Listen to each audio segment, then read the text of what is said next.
Yo, yo. Hello. Hello, Welcome man. back. What's going on, dude? Good, good. You. What about you? Good, good. You got a new camera? No. It just looks a lot more clear and brighter on my end. It's probably the wallpaper. Oh, yeah, yeah. Did your room get repainted yeah, or something? yeah, we applied wallpaper. It's not the faded paint anymore. That's why. Okay, yeah, it used to be like reddish, right? Yeah, yeah. And Okay. it faded so much, so we decided to put wallpaper in it. Okay, yeah. I think just based off of your lighting, like your camera also looks more clear as well. Yeah, yeah. But the change is the wallpaper. Everything is exactly the same. Yeah. All right, cool, man. How you been, man? Good, good. It's yeah. I spent the week trying to break down what I ate in Hong Kong. Yeah, how was Hong Kong, I dude? Good, good. It's like I got to know my cousins a lot better, and we kept on eating everywhere. Where we went shopping and eating. That's basically what you do in Hong Kong. There's not really a lot of there's not really a lot of tourist sites there. It's more of the city life itself. That's why we spent the course of it like eating, drinking, and yeah, going eating all sorts of food. I ate so much food there. That's cool, man. That's good. Well, glad to have you back, man. Glad to hear you're back.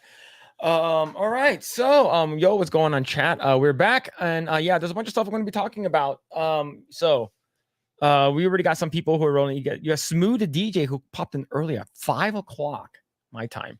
It's a egg roll evening, gents, and we got Baked Ewok already in the popping in early at 5:30, and then we got just JK just joining us, and we got Nagy who's going to be our mod, so don't piss him off or he's going to time you out. And we got Dave in the chat. I hope you're doing well, Dave. And yeah, see, he likes it. He likes it. Looks Yeah, good. Looks good. yeah. I Yeah. actually forgot. I because like this is the first time you went. I This is the first time I'm back in the podcast. It's the daylight saving, so I forgot that I was an hour early. Yeah, yeah, Yeah, yeah. So, yeah, so, so you have an hour extra sleep time, just in case, yeah. I just ate lunch so that I won't be hungry by the end of the podcast. So Okay, that's yeah, good. That's good, man. Yo, we got yeah. Also, hello, yo, what's going on, dude? And yeah, that's awesome. Yeah. All right. So people who are in the chat, we're gonna be talking about a bunch of stuff. So we're gonna be talking about the Marvel spoilers. I'm pretty sure people here don't care hmm about it. So but however, uh, if you do, for whatever reason, care about the spoilers, you don't want to get spoiled, there will be this banner on the bottom. There will be this banner. I forgot what this actual thing, this word is called, but there'll be this banner on the bottom when we're talking about the Marvel spoilers. There's a lot of stuff we're going to be talking about, and yeah, a lot of stupid things, but yeah. But before we move forward and talk about the Marvels and a bunch of other topics that we are going to be talking about later this week, go ahead and get yourself some Project Eggroll merch at our Teespring. You can check it out at the link below, and it's also pinned in the comments. Do use promo code Asian. You guys want to get what's it called again? 20% off of your order. And if you do happen to like coffee, go ahead and check out Coffee Brand Coffee. Get our Coffee Brand Coffee. Use promo code Asian to get to save. And I believe Jeremy actually said that there is actually some food stuff that's actually going to be coming in on Monday, I believe.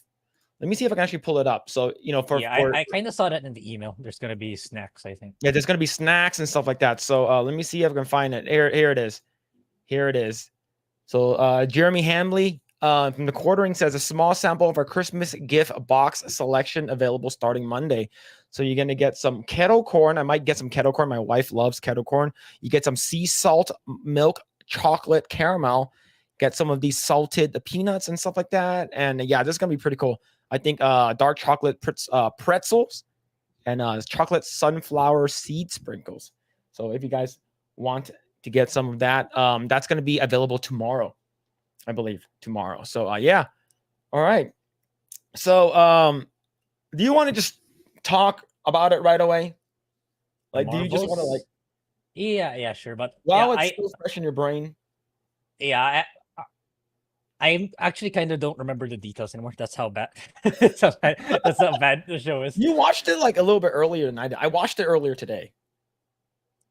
Yeah. So it's I don't know. It's as bad as everyone thought it. Maybe even worse. Right? It's like Yeah, the It's entire pretty bad. yeah, the plot itself, it's stupid, right? The whole point was what's her name? Darben. She wants Darben, or some shit like Darben, that. Yeah. like yeah, she wanted to revive her planet Hala by stealing from other planets. Right? And yeah, she found the first quantic band for she just found it out of nowhere, right? She there was no context behind it. No, I believe she was just like looking around for some shit, but yeah. The thing is, the crazy thing is that preview night, the Marvels got what 6.5 million, Yeah. which is It's really bad. yeah. And It's the thing lower is, than everything else. It's lower than yeah, the so Flash, lower than The Flash got like 9.7 or something like that.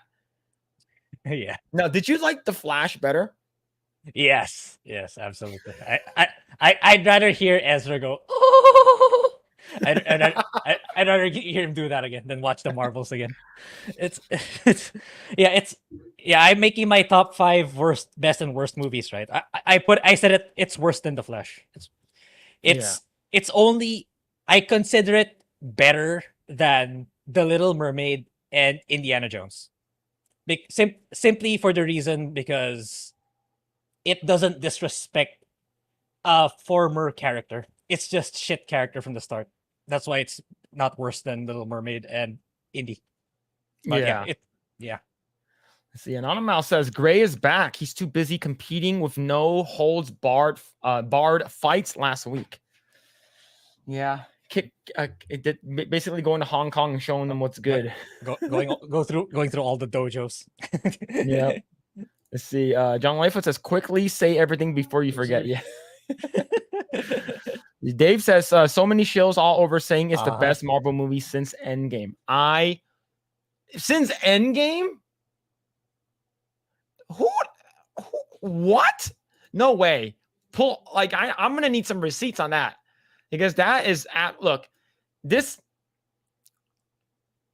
movie, I would say, is as boring as The Dark World.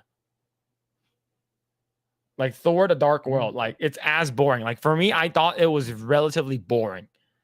Like, here's the thing though. Surprisingly, there was either minimal to no wokeness in terms of like bashing men. However, there's only one thing that they did, what was basically made Nick Fury a fucking joke.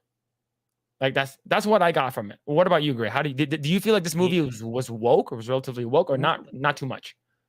No, it wasn't. Yeah, I agree. But I get this feeling that there's a reason why it became 1 hour and 30 minutes instead of their usual 2.5 to 3 hours. I think they cut it out. That's what I feel. And I can definitely see that. Yeah. Yeah, and are we pertaining to the same scene where that colored magic for Nick Fury? we can't potentially just talk about it already, but yeah, it's pretty bad. Yeah, I have this Asian magic chat. Asian magic. Yeah, ours is yellow magic. We have yellow powers. Let's see. Yeah. So the Marvels was a 2 out of 10. It's pretty bad. It's very forgettable. It's very, very forgettable. Yeah. Yo, what's going on, Denny Hale? Yo, what's going on, Denny? Hope you're doing well. Yes, his kung fu was clearly superior. So here's the thing. Basically, Grae goes to every like dojo and basically says, I want to challenge your master. And he beats the shit out of them. And he's like, all right, next. And he goes to another dojo. Right. Yeah. Lightfoot says, yeah, only Disney Marvel. Yeah, true. Project Taco here's a new one. I have a small orange spotted hamster named Chorizo. Should I wait for it to die before getting a tattoo of it?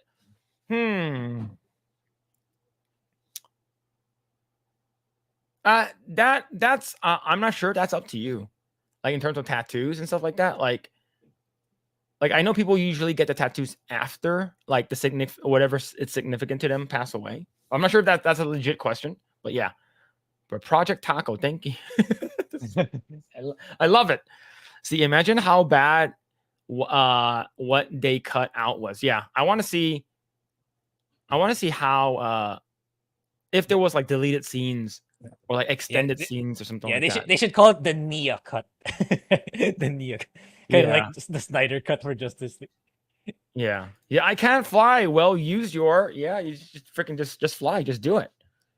Just do it. Let's see. Denny Tate says there might not have been a lot of man bashing, but how many white men had speaking parts? Well, he was a bad guy. Right? He was the person that was speaking was a part of the Cree. Wait, but he looked more like Italian than anything else. See, Mike Reno says Jeremy couldn't stop laughing at the question on Daily. All right, here we go. All right, let's just get into it. Let's go. Let's go and what does Nerdrotic say? Talk about it. Let's go and talk about it. All right, you have been warned. So I'm pretty sure people don't care though. All right, so I don't have any slideshows or anything like that. I don't have anything pulled up. But first and foremost, Grae, what was your thoughts on the overall movie? Yeah, it was really bad. It's like it's definitely the worst Marvel film for me, because yeah, the plot itself was really dumb. It mainly boils down to this typical evil villain just wanting to steal all the elements. Like I didn't watch Spaceballs, but people kept saying it's the exact plot of Spaceballs, where they steal different elements. They stole the air, the water, the sun, blah blah blah. All for they tried to paint her in a good light, actually. It's for the good of her planet, because Captain Marvel inadvertently demolished their planet while on her mission. She killed the AI, apparently. AI of the planet. That show, I thought that show was hilarious, is because like the thing that ruined the Kree society was AI, right? What was it called? Then the whatever, the artificial intelligence supreme or some shit like that, right? Yeah. Sorry. Go ahead and continue. Yeah. But the point, it's such a. I mean, if she really was a good character, I mean, I would use all that resources, all her power. Why not just move to another planet? It's such a huge, wide universe out there. You're about to find a planet where people can move, if that's the case, rather than rather than waging war on these different planets. Like it's so convoluted. Like they seem to be such a dominant force when they actually are not. It's like they just, oh wait, after 5 minutes we just take this planet all of a sudden. It's there's just so much stuff just for me to say. It's like, yeah, Kamala was not okay. She was okay. I thought I was gonna get so annoyed by her because of the trailers, but it was the trailers that made her annoying. But she was generally okay. She was okay in the full movie itself. And Monica, it's my first time watching her. I didn't watch her prior shows. I didn't watch her in WandaVision. I think she was at WandaVision. And other so it's my first time seeing her in the screen. So it's like she's she feels so flat for me. She just gets all her powers for some reason. She just gets it right. She just inherits it for some reason. Yeah, she's like, how'd you get it? Yeah, I walked through like a hex. I'm like, oh, okay. Yeah, you just have to believe yourself to be able to tear the fabric of different dimensions. Okay, wow. I could definitely relate to that. Okay. And Brie, yeah, I did not watch Captain Marvel, and I felt that she was flat in Endgame. So yeah, it's still the same. It's pretty much her acting still needs work. Yeah. And I actually still don't understand up to now what triggered their switching powers. Is it when Darben picked up the band, the first half of the band? So yes. So according to what I know, for at least from what I got out of it, was the part where they were touching that, like, because Captain Marvel and I'm gonna call her Photon because that's her comic name. So she basically, that's Captain Rambeau. So Photon, they basically touched the what's it called again, the time space rip shit that Darben did, right? And so she put that thing on and she used her hammer and her fucking her was like, yeah, I can't say that word because it's gonna sound very bad. That's what it's actually called. Yeah, the I think it was called the quantum bracelet. Yeah, something like that. Something like some of that weird cringe stuff. Yeah, so basically she activated that rip, and then they both touched it at the same time, which caused it.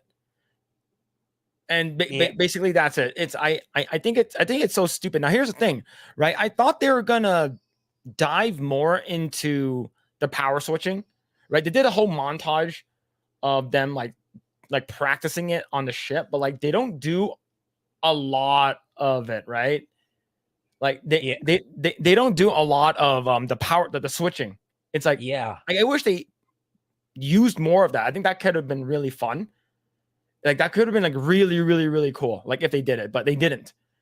Right? Yeah, and don't I watched Az's review. It's like he's right. It's not consistent, right? Mm. It doesn't happen all the time. So when does it happen? Whenever whenever they feel like it, which is it's such a large loophole in Mhm. terms of the storytelling. Oh, the switching only happens if we want it to happen. So it's like it's too much of a convenience for it to just for the sake of continuity, which it's I don't know, it's cheap writing and it's not even a good one.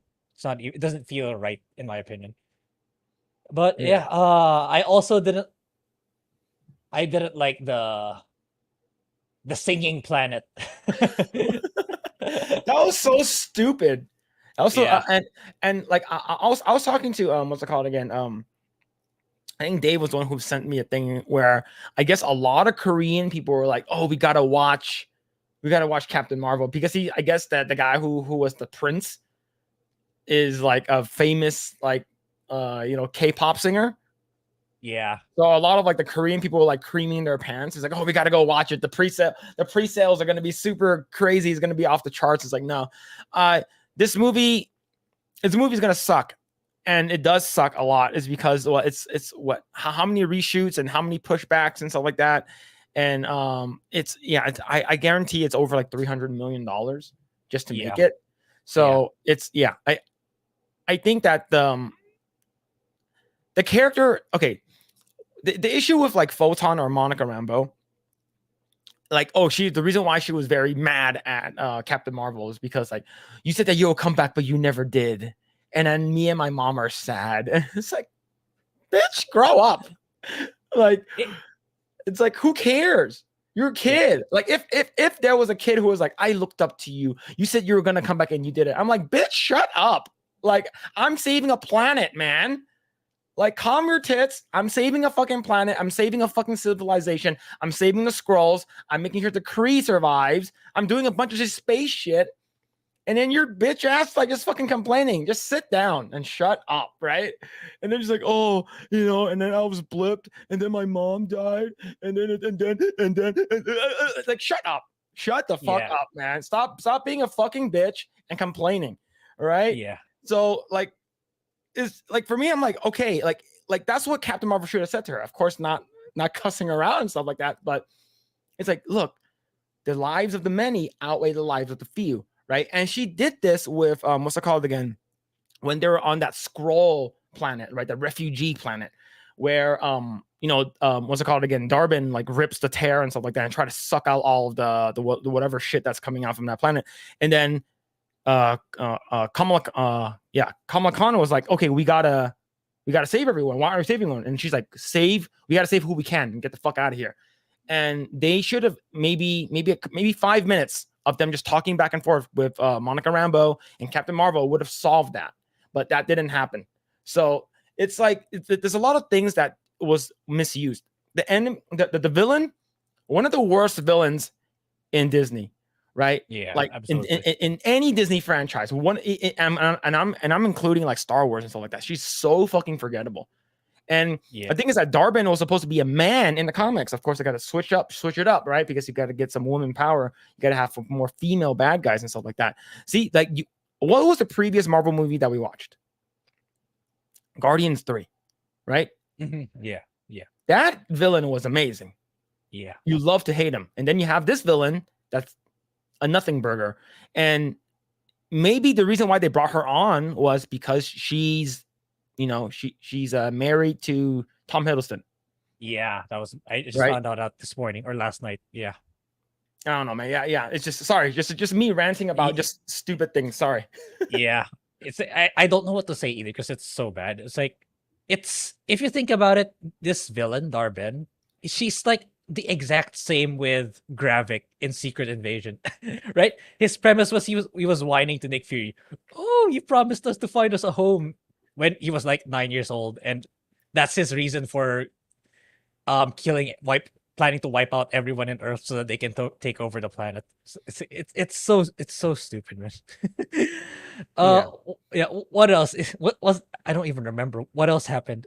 Okay, so the beginning was where is my daughter? Where's my daughter go? Where is she? Okay, thank you for that. I'm really Yeah. sad for you. Really great that you got your powers, but where is my daughter? Right? That's the beginning, and then she's super happy and they switch powers, but like it didn't seem like it felt so normal to them. It didn't be like, well, what the fuck is happening, right? Where am I? And stuff like that. It's like, nope, whatever happens all the time. And then the parents or whatever, it's like, okay, we didn't watch Miss Marvel. I didn't watch Miss Marvel at all, so I'm not sure how. Maybe they're used to it by now. I'm not sure, but I think it's just a lot of missed opportunities. The singing planet was just so stupid, right?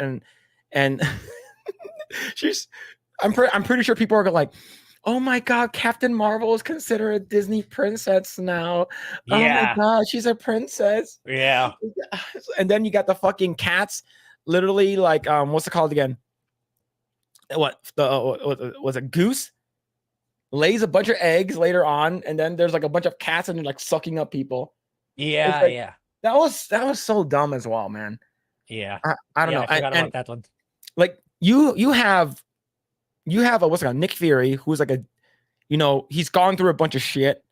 He's lived through a bunch of stuff. He watched his friends die, and he lost a bunch of his close colleagues and stuff like that. And this movie, every time he's on screen, he's making a fucking joke.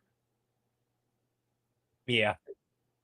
It's way to downplay like one of the cool like characters, right? Like you're basically your leader. And another thing is what the hell happened to Emilia Clarke's character? Where's she? Oh Where's the yeah. Super Skrull? Huh? Yeah. If your planet was gonna get destroyed, where's the Super Skrull? And the thing is, at the end of the movie, they fucking they have like an escape pod and a crash land into New York City. Are there no cops, no superheroes that pops by? Where's Peter Parker? Zip and dip. Maybe people forgot about Peter Parker because he did that thing in what's it called again? No Way Home, where it wipes everyone's memories of Peter Parker. I don't know, but like I wish they brought in more of those like superhero elements, right? Since this is like, oh, but maybe someone shows up, maybe Doctor Strange shows up. It's like, oh, is everything okay? Do you need my help? It feels so isolated from the entire universe when you're calling it the MCU. Yeah. Yeah. I don't know, man. It's dumb. Yeah. Yep. It's like it's hard to believe that this thing costed like 350 maybe millions. Like it does so little. It does so little. The plot is dumb, the acting is terrible, and very unlikable villain. Yeah, it's like it's the end of Marvel, I believe. It's like I yeah, I want it's the succeed what's coming next for Marvel? Echo, uh Agatha. Yeah, I guess Then but here's the thing though. In terms of TV shows, I think Echoes next year. Riri's yeah. pushed out to 2025, I think. And they already mentioned that what's it called again? I'm gonna bring this up here. From Bound in the Comics, right? Marvel shuffles upcoming films slate yet again. Deadpool 3, Captain America, Brave New World, Blade, and Thunderbolts are all delayed. So I heard the only movie that's coming out next year now, in terms of Marvel, is Deadpool 3. Everything else is being pushed, right? We already have what's it called again? The new, I guess, I don't know, fucking Captain America movie with what's it called again? You got to do better. You got to do better, Senator. Like I heard there's a lot of major reshoots and stuff like that with like this movie. I heard it's not good right now. So they're doing a bunch of new stuff, and of course it's pushed to 2025, which is very, very far. Yeah, it is. Right. So I'm not sure. Maybe they're letting like maybe they're finally figuring out, hey man, CGI is fucking expensive. Like it's the CGI in this movie was not great. Was not great at all.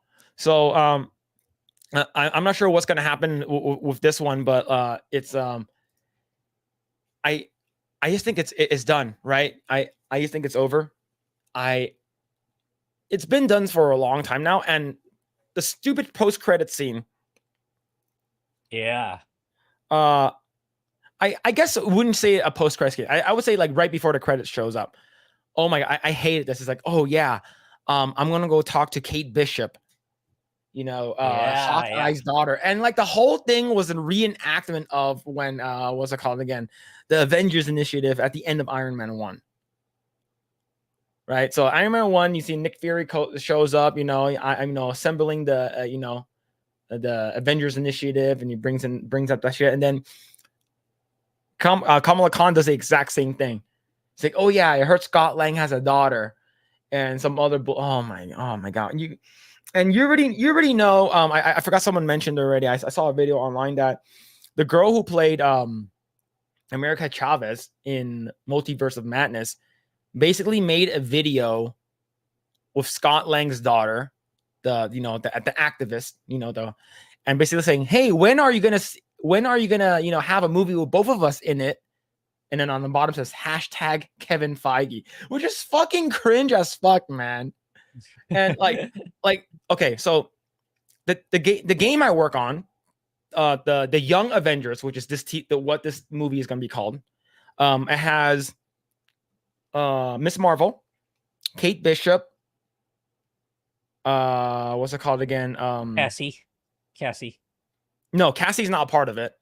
She's not Squirrel Girl, America Chavez, and I think Echo. But yeah, I think this one they're gonna have Cassie in it. I think Cassie's gonna be your new character. I'm pretty sure, man. It's like the whole protesting thing. It's like it's so up Disney's alley, so up Marvel and Disney alley. Yeah, closeted outright. Yeah, basically, right? Well, here's the thing. Whatever we say, if it makes us sound like we're alt-right, then I guess we're alt-right. It is what it is, right? It just it's there was no male prominent character in this movie other than Nick Fury. Made him look like a joke. Every other character in this movie was sort of dumb. The Flurkin scene doesn't save the movie at all with the whole cat. Maybe crazy cat ladies who are gonna like die alone with like 20,000 cats. But yeah. Okay, did you like this movie better than Quantumania? Because I didn't watch that one. No, Quantumania is better. That one is better? But for me, Quantumania is better. At the very least, Jonathan Majors, he had that he was able to portray Kang somewhat positively in some scenes, not in the movie in its entirety, compared to Darben. And yeah, it's just incredibly dumb. At least, I mean, Ant-Man at least had some. It had something. It had like the quantum realm and how everyone fits into it. Like, and at least there's some jokes, even though it's a shitty joke. At least the joke's still there. It's, like people have 7 holes and stuff like that. This was like the singing thing didn't really. It really did not stick to landing. The singing planet. It's so out of place. It felt so forced just to say, "Oh, look, we can be comedic too," which is yeah. They built Brie to be or Captain Marvel rather to be a Disney princess. They even gave her an outfit for it. Yeah, she's gonna be a Disney princess, chat. Okay, now here's the thing though. We got a real question in the chat, a super serious question from Anonymous says, real important question for you guys. Monica Rambeau's booty or Captain Marvel's chest? Grae? I wasn't paying attention to that, but I'll stick to what I said before. I'll probably go for the booty. Okay, here's the thing. There were a good amount of booty shots. There's a good amount of booty shots. And Monica Rambeau, I think I think she's. Here's the thing. I think the person who's playing her, she's good looking. But her character is very boring. Yeah, that's what some people were saying. Monica and Kamala. It's like it's not them per se who's at fault. It's just that the script that they are working with. Yeah, the writing sucks, Yeah. right? And of course you get and of course you get the infamous scene at the end where it ties all this shit together, which is this scene.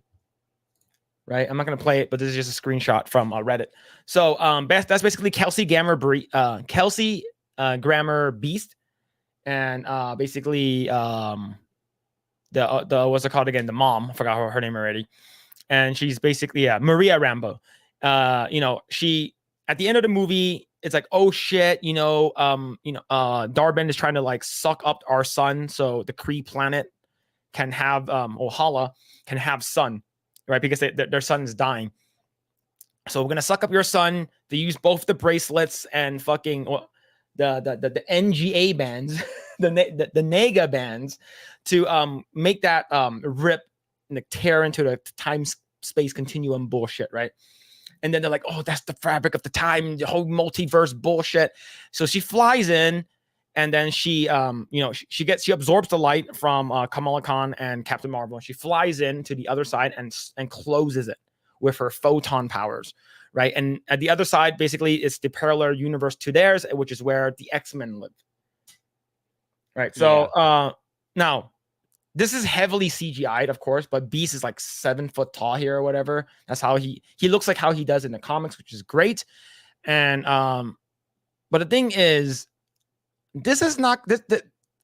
If they had, like I said, in many times already, if Rogue was in this ending, post credit scene, it would have been way better, right? Because that means that Rogue is gonna take out Captain Marvel.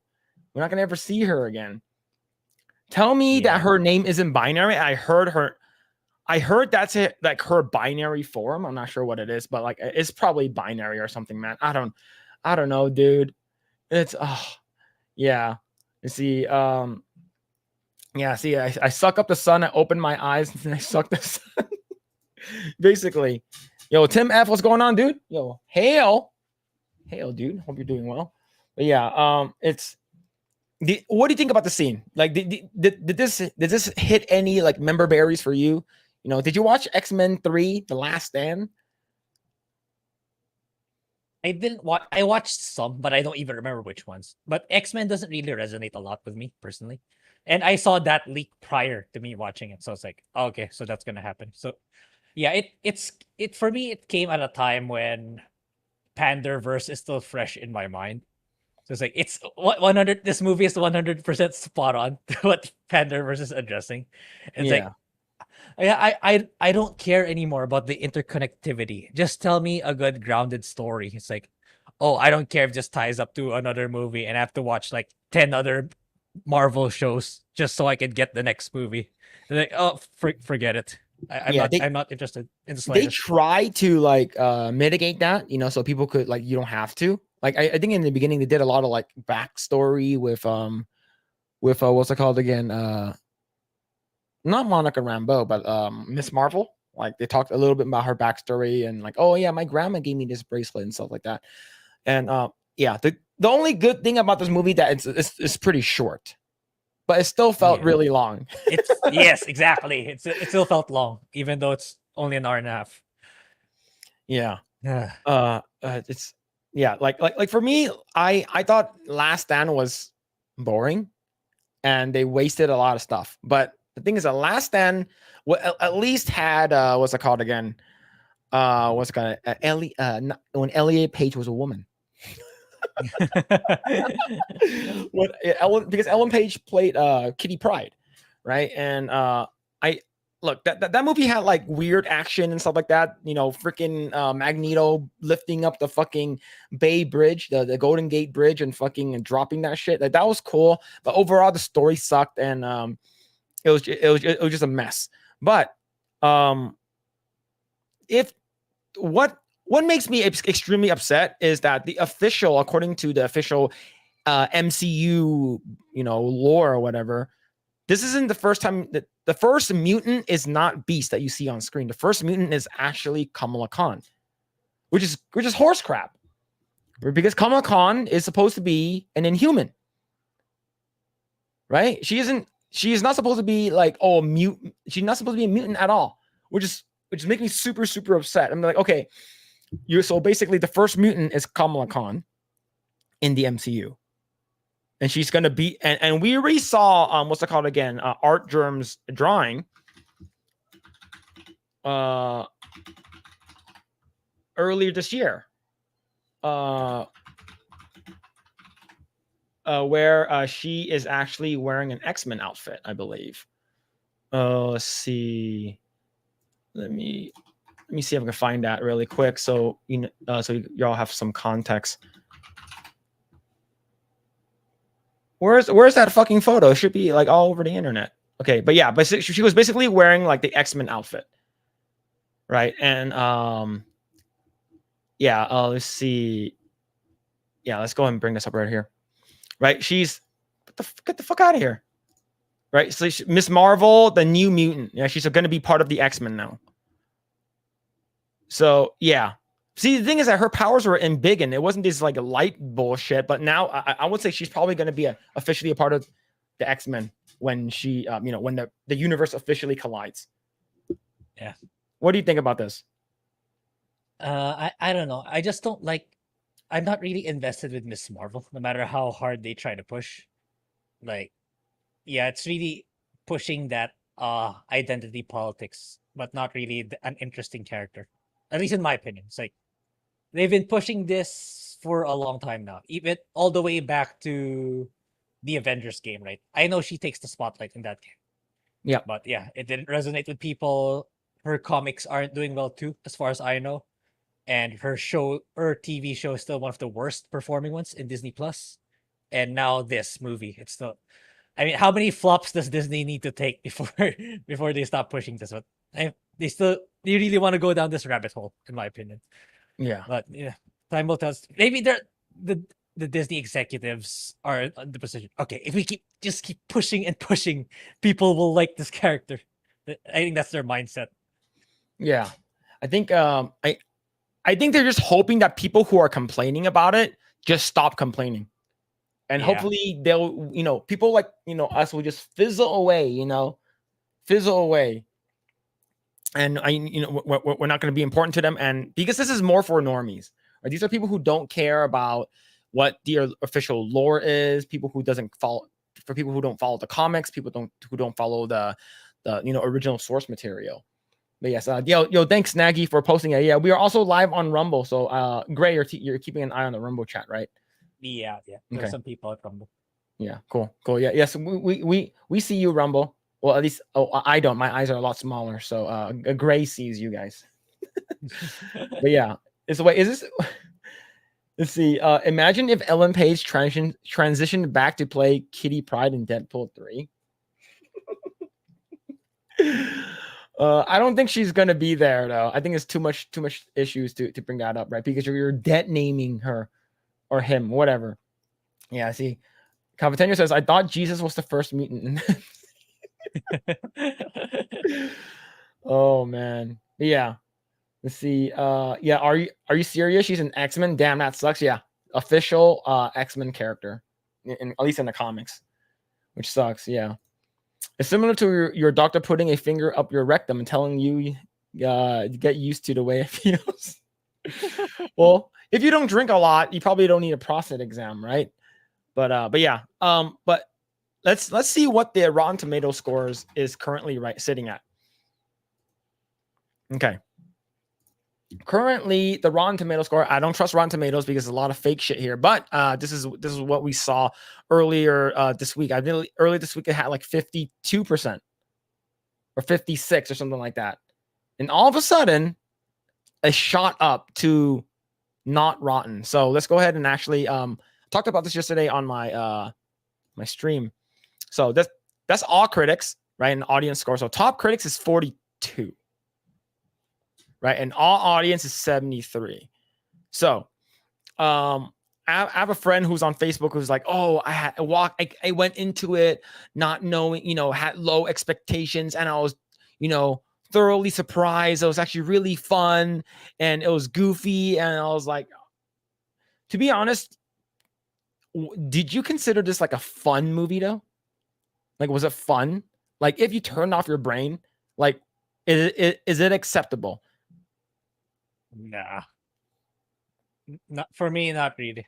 So, uh, it didn't stick the landing for me in terms of acting and writing, even though if you freeze your brain. Especially when you get to that singing part. It's like it's really out of place, even in a goofy perspective. Yeah. It's just so bad. It didn't get the intended effect on me anyway. Yeah. Like I wonder who the hell decided, like a writer. Imagine like there's some dumb bitch, probably at Marvel, who's like, hey, do you know what would be cool? And then they're like, what? It's like I saw this skit on like, on some kind of cartoon that I used to watch as a kid, or like on like Saturday Night Live or something like that. And like they would go to this planet. Like, imagine if you go into this, this planet where like you can only do one thing and they don't understand you unless it's a different language. It's like, what happens? Like, imagine if we made them sing, and like Yeah. whenever like Monica Rambeau and like Kamala Khan would talk to them, they don't understand what they're saying, and the only way that you can have it is them singing. And wouldn't it be cool if you heard Captain Marvel sing? Yeah, because she's gonna be a princess, right? She's the Disney princess, so Disney princess have to sing. And who'd fire that bitch? Get her out of here. I'm pretty sure there's some dumbass person in Marvel thought that was an amazing idea. Yeah. And we do know that this movie is not doing well at all, right? Like it has a very very low opening, and let's go ahead. I do want to talk about what's it called again? Rotten Tomato stuff, is because I don't think this is accurate at all, right? Yeah. So Yeah. so this comes to us from Twitter X. This is from Master of the TDS. It says, nope, nothing funny going on with Rotten Tomato scores for the Marvels. Totally a coincidence that all the accounts leaving 5-star reviews have never reviewed anything else. Marvel Studios, Disney, you guys can't fool the public anymore. So is there audio in this? I'm not sure if there is. Is there audio coming in your end or no? None. Okay. So they're scrolling down. Like this person has nothing, and click on this person. This person has nothing other than the Marvels. Yeah, this is very suspicious. Yeah. Right? Very, very suspicious. It's like, wow. Huh. I wonder, and that's the reason why I mentioned like how, on Twitter, like how much money did they use to bump up the reviews? Probably a lot. Yeah. So yeah. That's a good amount. That's a decent amount, right? So look, I'm not saying that you're a piece of shit if you like this movie.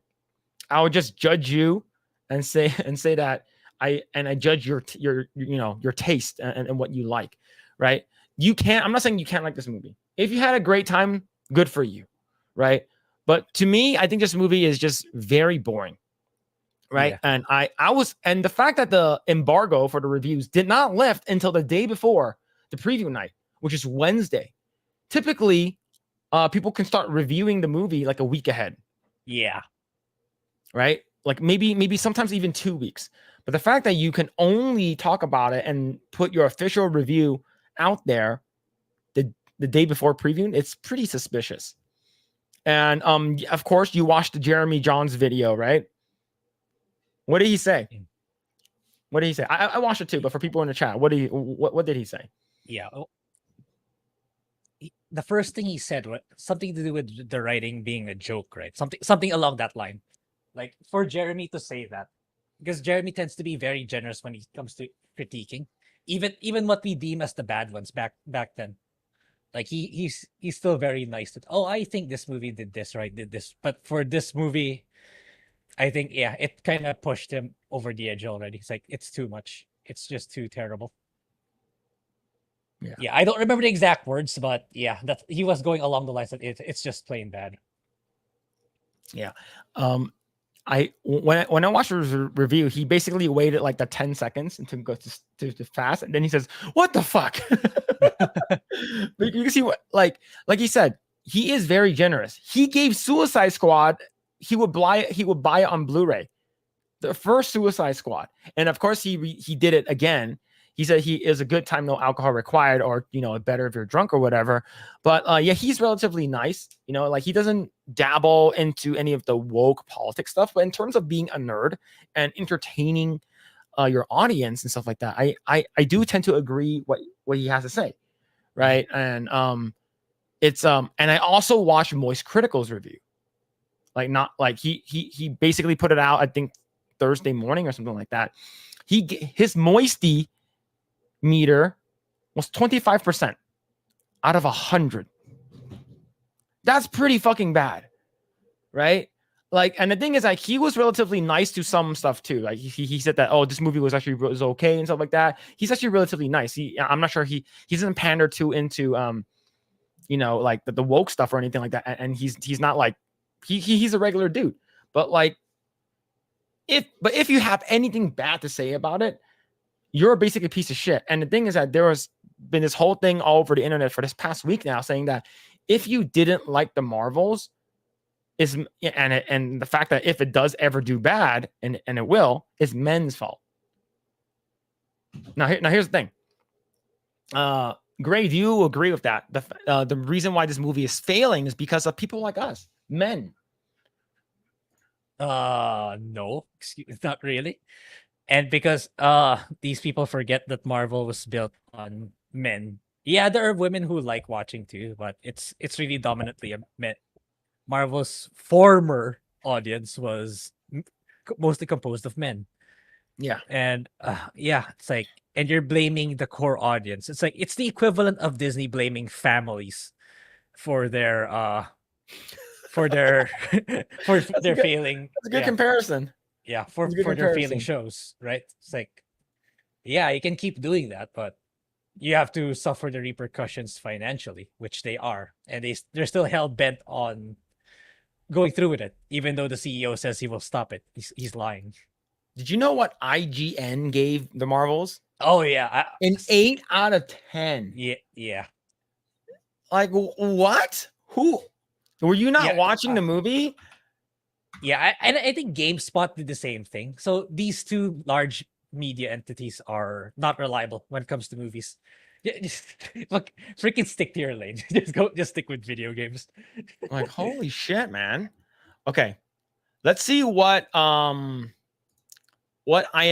gave him. Let's see. IMDb gave him a 6.2 out of 10. Popularity 14 out of 26. So what do you think about that? Do you think 6.2 is like fair? I think that's too generous. Even I mean, 5 is actually pushing it in my opinion. It's like it's not even a 5. It's like 4 and lower in my opinion. I would even put as 2 or 3 for me. That's my personal score. Yeah, I would definitely.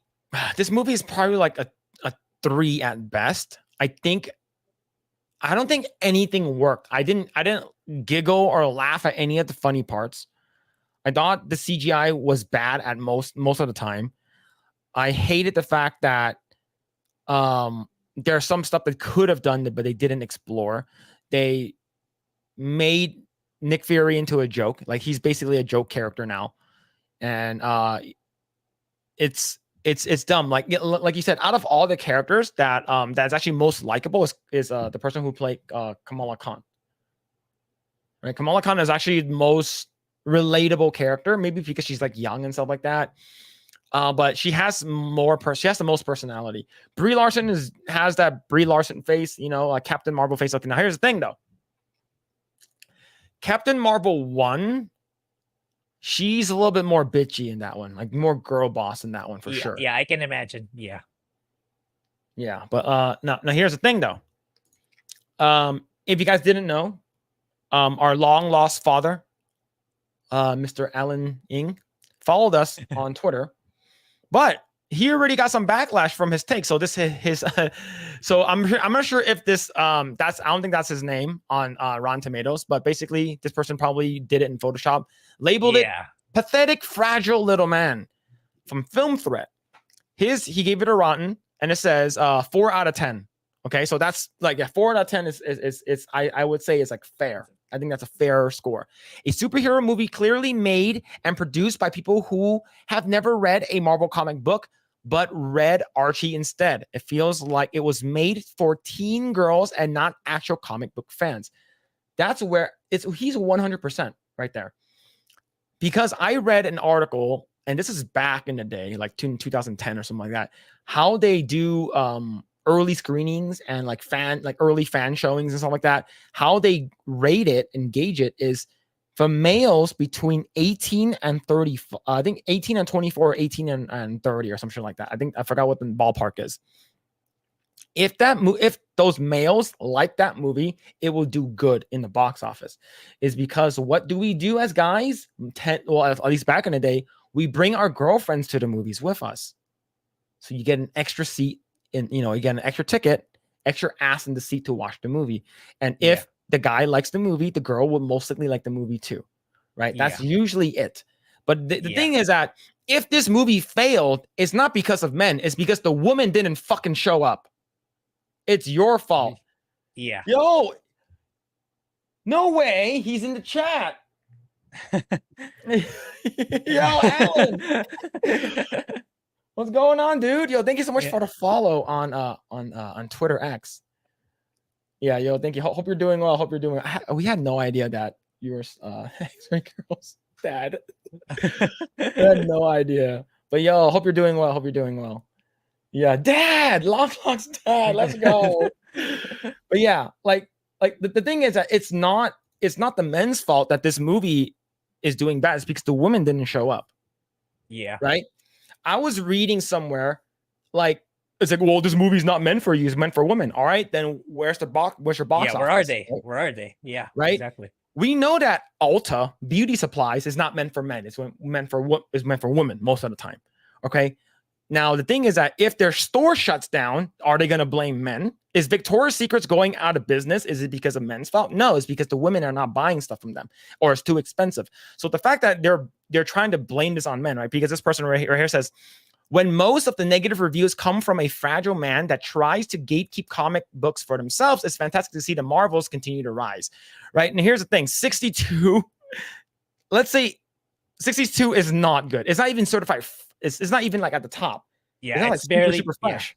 Yeah, it's barely at the border, right, between fresh and rotten. Yeah, they just deflated it. They needed like 2 or 3 more like reviews just to like get it there, right? To make sure it's above 59.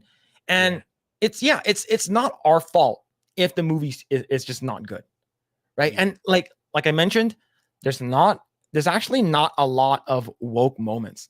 There's very little, right? You emasculate what's it called, Nick Fury just a little bit by just him being the guy who makes jokes all the time, but you like it's just not good. The movie is just not good and it's boring, right? Let's see. The Kamala Khan opener of the Marvel should tell you right off the bat who this movie was made for. Yeah, she was in her room, they're playing music and she's drawing. She was drawing. Okay, as an as an artist, I did like the what's it called again, that that the notebook thing where they sort of like animate it. He's like, oh, I wish I can like hang out with Captain Marvel. Like that was cool. As an artist, I like that a lot. But it is not like, I didn't even watch Miss Marvel, right? And people are saying that it's so good, it's so good. I have a friend who worked on the film. She's a previous artist, and she said this movie is so good, it's so good. Go out and watch it. I'm like, did we watch the same movie? Maybe your bias is because you worked on the movie. I'm not sure, but it's just not good, right? How do you feel about this, man? It's like, do you think that it's our fault? Here, well, why don't you just call us bigots instead? You want to. I needed to get a bingo. Oh man, that's actually really funny. Yeah, it's like, right here. Just one more. Just do it. That's a summary. It's like every all their excuses, their usual playbooks, it's already summarized in that bingo card. It's like it's just a Yeah. matter of which one they're gonna use, right? It's like we're so sick and tired of this stuff. It's like just I don't know. What will it take for them to actually listen, to stop pandering to the people who don't actually give a crap about your stuff, who won't buy your stuff. Instead, start focusing on entertaining people. It's like especially for me now more recently, I'm kind of burnt out from all these crap Disney Marvel entertainment. When it's sad because they used to be the pioneer, the golden standard in entertainment.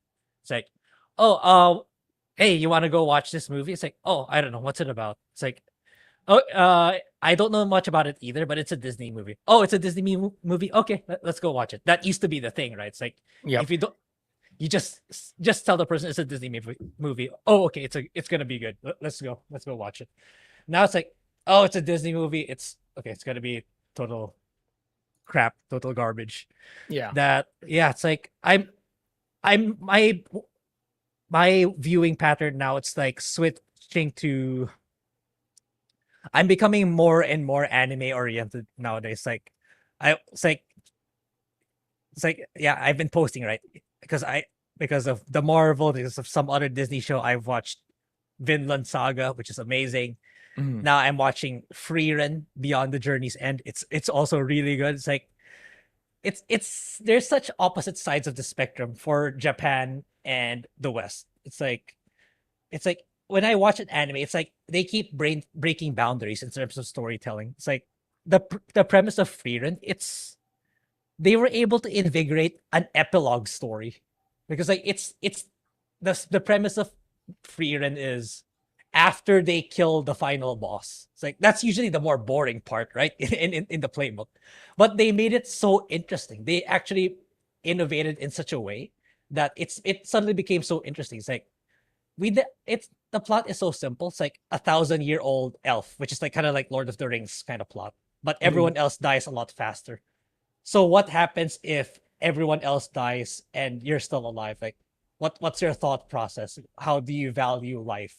What is your perception of life and relationships? It opens the door so much to really fantastic storytelling, which is what's lacking in the West right now. It's like they're really all into preaching your ears because of their insecurities, which is not really a for me, it's just not really a big deal. You have better problems to deal, like finding a better job or trying to economically survive, and then you're preaching all these identity politics BS that doesn't really matter. Sorry, in my opinion, it's not a big deal. I'll Yeah. be straight up. It's not really a big deal. It's like people want right now people want entertainment now more than ever in this hard economy and this what's going on in the world. And I don't know, it's how long is it gonna take for them to realize this, or them to start pivoting and going back to serving their core audience. But yeah, for me, it's like I'm slowly getting more and more into anime and less into movies and TV shows. Yeah. I think like one major thing that like anime is doing is just like it can get political at sometimes, right? Like most recently we just finished watching Attack on Titan, right? And it is political, but it's in its own world and it's political in its own universe, right? It doesn't bring current day or our politics into their universe. It's not, they don't do any of that. So I remember there was a person who was like on our YouTube channel was talking about like, keep politics out of it. It's like, but things like, no, this story has a lot of political stuff. Yeah, it's political within its own universe. Yeah. Like we're not putting our stuff in their universe, right? Yeah. So it's like, well, what are you talking about, right? So it's pretty it's a pretty hard sell for a lot of like modern stuff that comes out. That's why whenever we have something that's like, wow, this is actually really good, right? When they remade Top Gun Maverick, a lot of people were like, oh, what are they? Uh-oh, hopefully it's good. We know the first thing we ask it is it woke. That's the first thing that I always ask when someone has seen it already. It's like, oh, is it good? When I say is it good, I'm asking is it woke? That's what I'm asking, right? And if a lot of people say, oh yeah, it's really good, like the main character is this, the main character is that, and then when I ask my friend, It's like, he has told me, he's like, oh, you should read Squirrel Girl. It's so good. I'm like, oh, really? Oh, what? It's like she beat Thanos. I'm like, yeah, I'm not reading that. I was like, how she beat Thanos with a bunch of squirrels? Yeah. I'm sorry, but I'm not reading that. Right? I'm like, but if you like it, good for you. But if I don't like it, don't call me a piece of shit for not liking it. Yep. Right? Don't blame me just because I don't like what you like. Right? And that's not a thing anymore. Like if you don't like Captain Marvel, if you didn't like Kamala Khan or like any strong female led stuff, it's like, look, it's not strong female led stuff. It's just if it's good, right? Like this movie wasn't necessarily woke at all, and it's just not good. I didn't like it, right? So I never said, oh, this movie is woke. This movie is woke. You shouldn't watch it. It's like, no, we're not saying that. I'm saying this movie is boring. Yeah. Right. But like I said earlier, for a short movie, it felt very long. Yeah, it did. It did. Yeah. I kept looking at my phone and the clock when I was watching. Yeah. You see, Alan says, Phillip brings Otto to the family. Great, not so much. Oh, man. Let's see. Capitano says, shame on you, Phil. Miss Marvel was free to watch with commercials on ABC. Who am I kidding? I do not even watch much American TV anymore. Yeah, I don't. Do people still have like actual like cable or like air TV, like channel 5, channel 7, like ABC, especially here in like California? It's like most of the stuff here is just you can watch on ABC, NBC, or whatever. Like no one I don't have that anymore. I just watch whatever's on like Netflix or whatever, or like I'm mostly actually on YouTube now. Like all of my entertainment most of the time is on YouTube. Right. Yeah. Or potentially, let's say if I'm watching like Asmongold or play video games or something like that, or something like that. Right. It's like I don't care about, even if it's free, I don't care. Yeah. Right. Let's see. Kalu says Grae preaches truth with anime storylines. Yeah, I think anime is just better.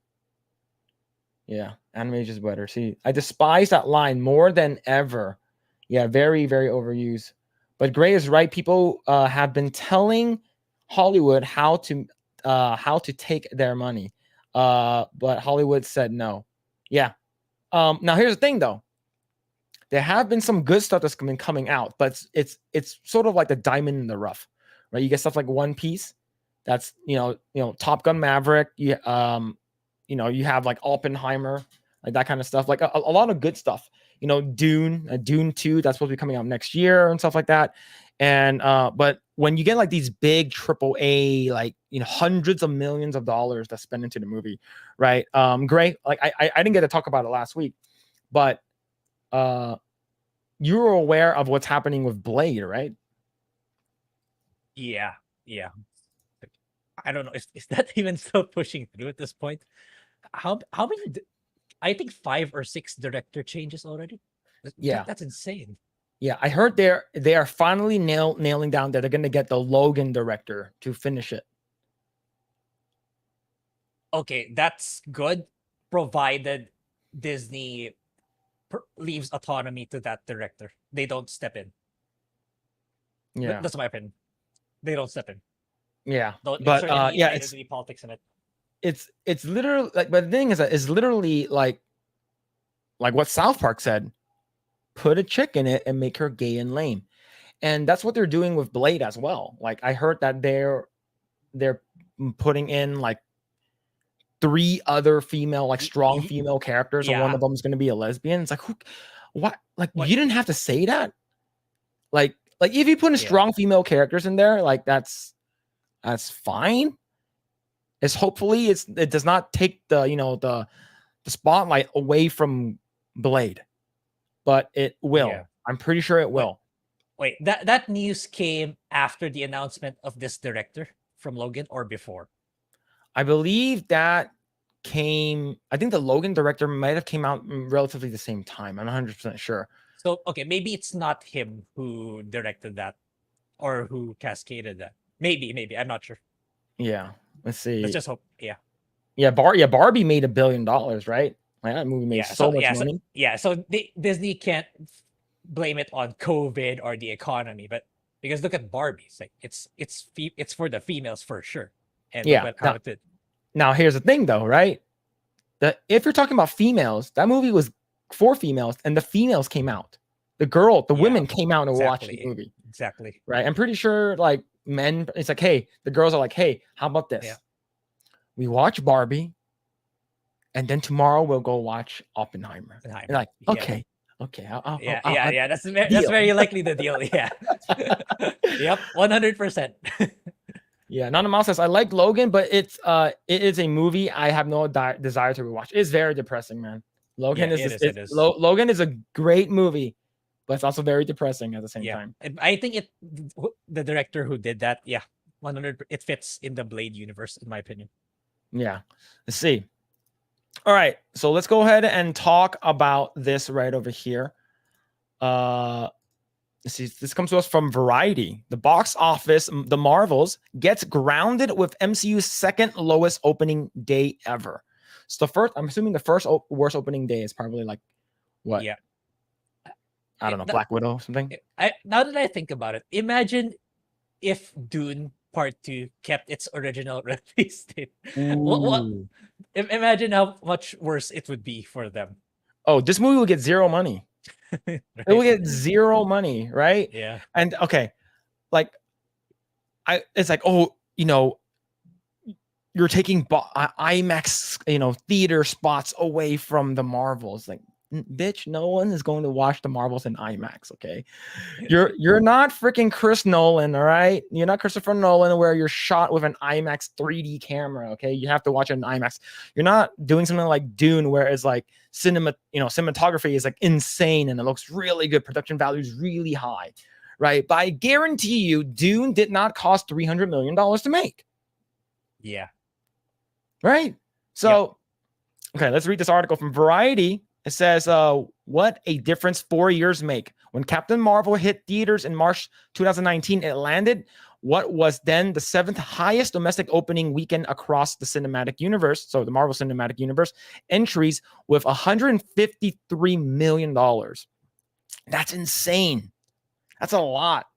And the thing is that the marketing was like, may it be if you like Captain Marvel or not, marketing to like, we're going to put this movie that's, at best a 6 out of 10 in between the two biggest movies the MCU has ever released.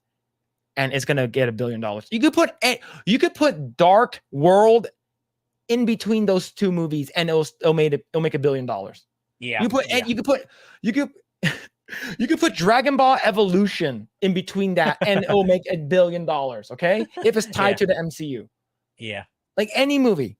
Right. Yep. So it's because you have that sunk cost fallacy where you're invested so much time, more than a decade, with these characters now, and you're like, okay, I have to watch everything. I need to see how the ultimate climax, like how is it gonna end? I need to see that, right? 50 Shades of Grayson with the 199 says Eggroll. Thank you so much for the 199, dude. Thank you. All right, so the thing is, it's pretty damn bad, right? Let's see. Let's continue. Say a colossal figure that only 2023 release Barbie has exceeded. Now, several superhero entries later, its new sequel, The Marvels, likely won't be able to reach even a third of its predecessor's debut. The comic book film landed the second lowest opening day gross ever across the 32 features in the MCU, earning $21.5 million from the 4,000 screens. That's a lot. Yeah. That's a lot of screens. Yeah. Right. And like you said, they also have IMAX screens now because Dune is not in any of them. Yeah. Right. Let's see that includes the $6.6 million in previews. It barely surpassed 2008's The Incredible Hulk, which holds the record for the MCU's lowest domestic opening day at $21.46 million. And falls behind the series starters Ant-Man, $22.6 million, not adjusted for inflation. If The Marvels doesn't pick up the pace, it will trail behind the opening weekend grosses of both those films, $55.4 million and $55.7 million, respectively, to secure a franchise worst debut. Now, you can inflate the reviews and the scores on Rotten Tomato, IMDb, or any other website that a person can review stuff in. But the numbers do not lie. Yep. Right. And the thing is, I'm pretty sure the Koreans are super, super thirsty for that one dude, the Prince guy in that singing planet. But I don't think he's gonna save it. Maybe you got to get the entire BTS squad. Maybe then you'll get like $100 million, right? But I don't. Yeah. It's not gonna do good, man. Yeah. How do you feel about this? Do you think that it's going to be? Do you think it's going to be worse, like ultimate, like worse MCU? Like It's a strong contender. But for me, at best, the very best of the best scenario, it's gonna beat those two. But that's about it. It's gonna beat Incredible Hulk. It's gonna beat Ant-Man and the Wasp. No, Quantumania. Ant-Man, Quantumania. But yeah, it's like for every release of any entertainment piece, like it's the first 2 weeks, right? That's critical. Yeah. Anything beyond that, it's not gonna be as good anymore as the first 2 weeks. If your first week is alone already this bad, it's not. There's no way it's gonna boost it up. There's no way it's gonna somehow skyrocket in the rest of the world. It's like yeah. It's like, see, Booming Bob says BTS is busy with mandatory military. Yeah, I heard that. I heard they actually need to do the. They actually need to go do military stuff. military is Makes mandatory in Korea. Yeah. And So here's the thing. I would say if they actually got like a legit like K-pop moment in the movie, this movie would have gotten a lot more money, hands down. K-pop is everywhere. People love Korean music, right? They love like K-drama and stuff like that. So if they got like a like like some kind of like crazy like Korean like just K-pop music, like music video just happens to be in that singing planet, then it could potentially make good money, right? Sikalu says, I think it was more like people were curious about how this Captain Marvel would do, and then they learned their lesson and knew better for next time. I think so too. I think so. And but the thing is that they also didn't get too much promotion time because of the strike. They could blame that, right? They can be like, oh, because of the strike, we couldn't promote our movie. Handsome Korean man cannot promote the movie. You're right. So we cannot have Brie Larson and Nick Fury. You can promote the movie. They could blame it on that because the strike just ended not long ago. So I don't know. Could be, but let's see. Let's continue. Those are some concerning numbers for the Marvel Studios.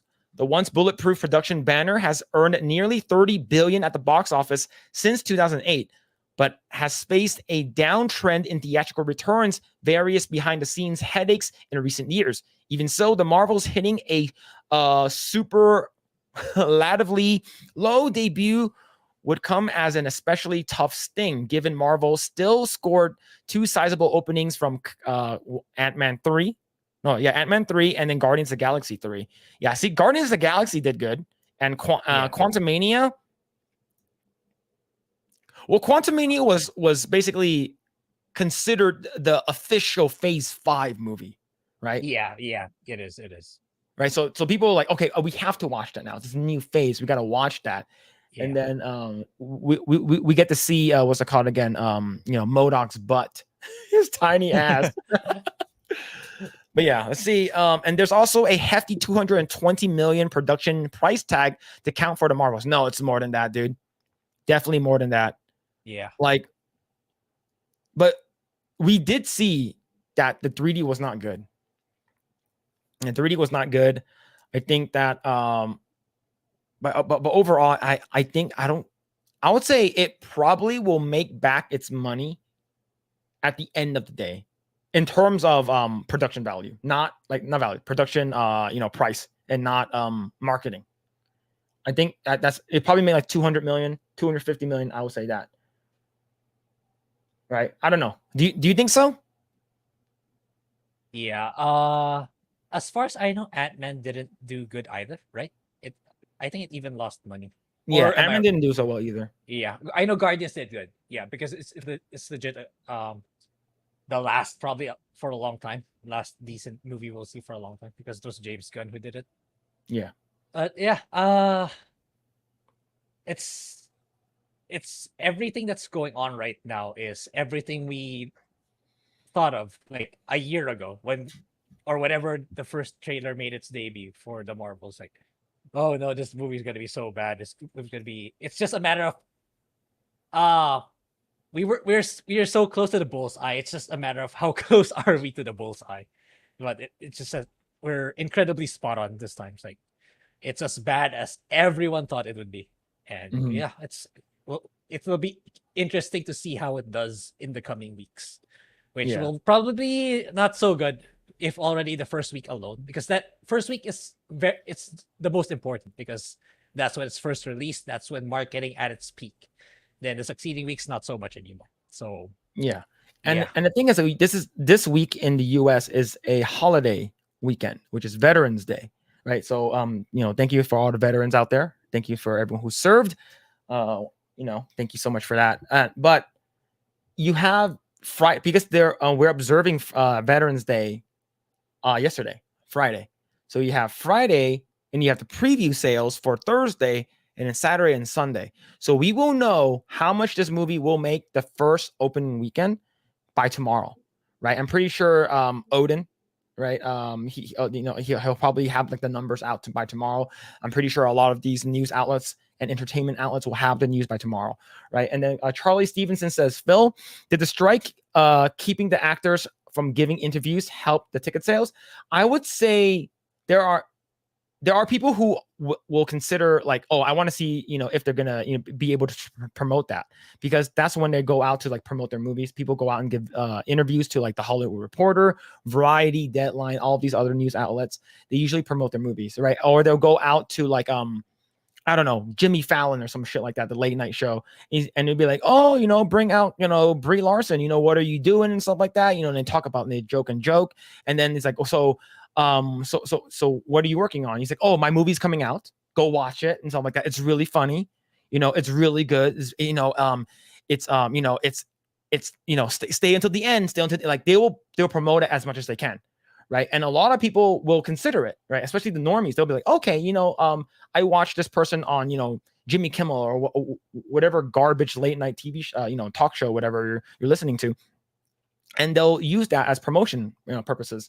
And it can maybe drive it up by like a couple of percent, but it's like it could be like, anywhere from like a couple million to like $50 million they can potentially get, depending on how much people they reach. Right. And like they can potentially show like, okay, and here's a quick trailer that's not never before seen or something like that. Like they can promote that kind of stuff, and they can't because it's a strike. It's a part of their contract. So that's why you didn't actually see a lot of people talking, right? Rachel Zegler didn't really talk about her movies and stuff like that, even though she's a loudmouth. And a lot of these, you didn't hear anyone talk. It's because of the, what's it called again? The strikes. The strike. Mm-hmm. Yeah. But yeah, man. Nia DaCosta wasn't this said that like she basically left the production like during post-production? The movie wasn't even fully done. She just fucking left. Yeah.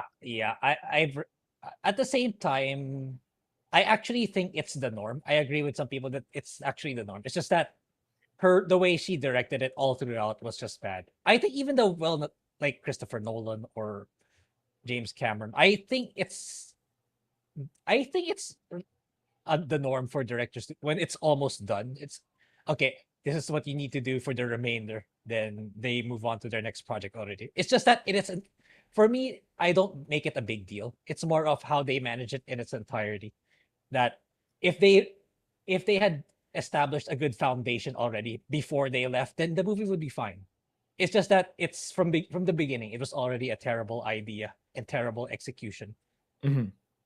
For me, that's how I take it. That's how I perceive it. Because directors, they're especially the well-known ones, they're very busy.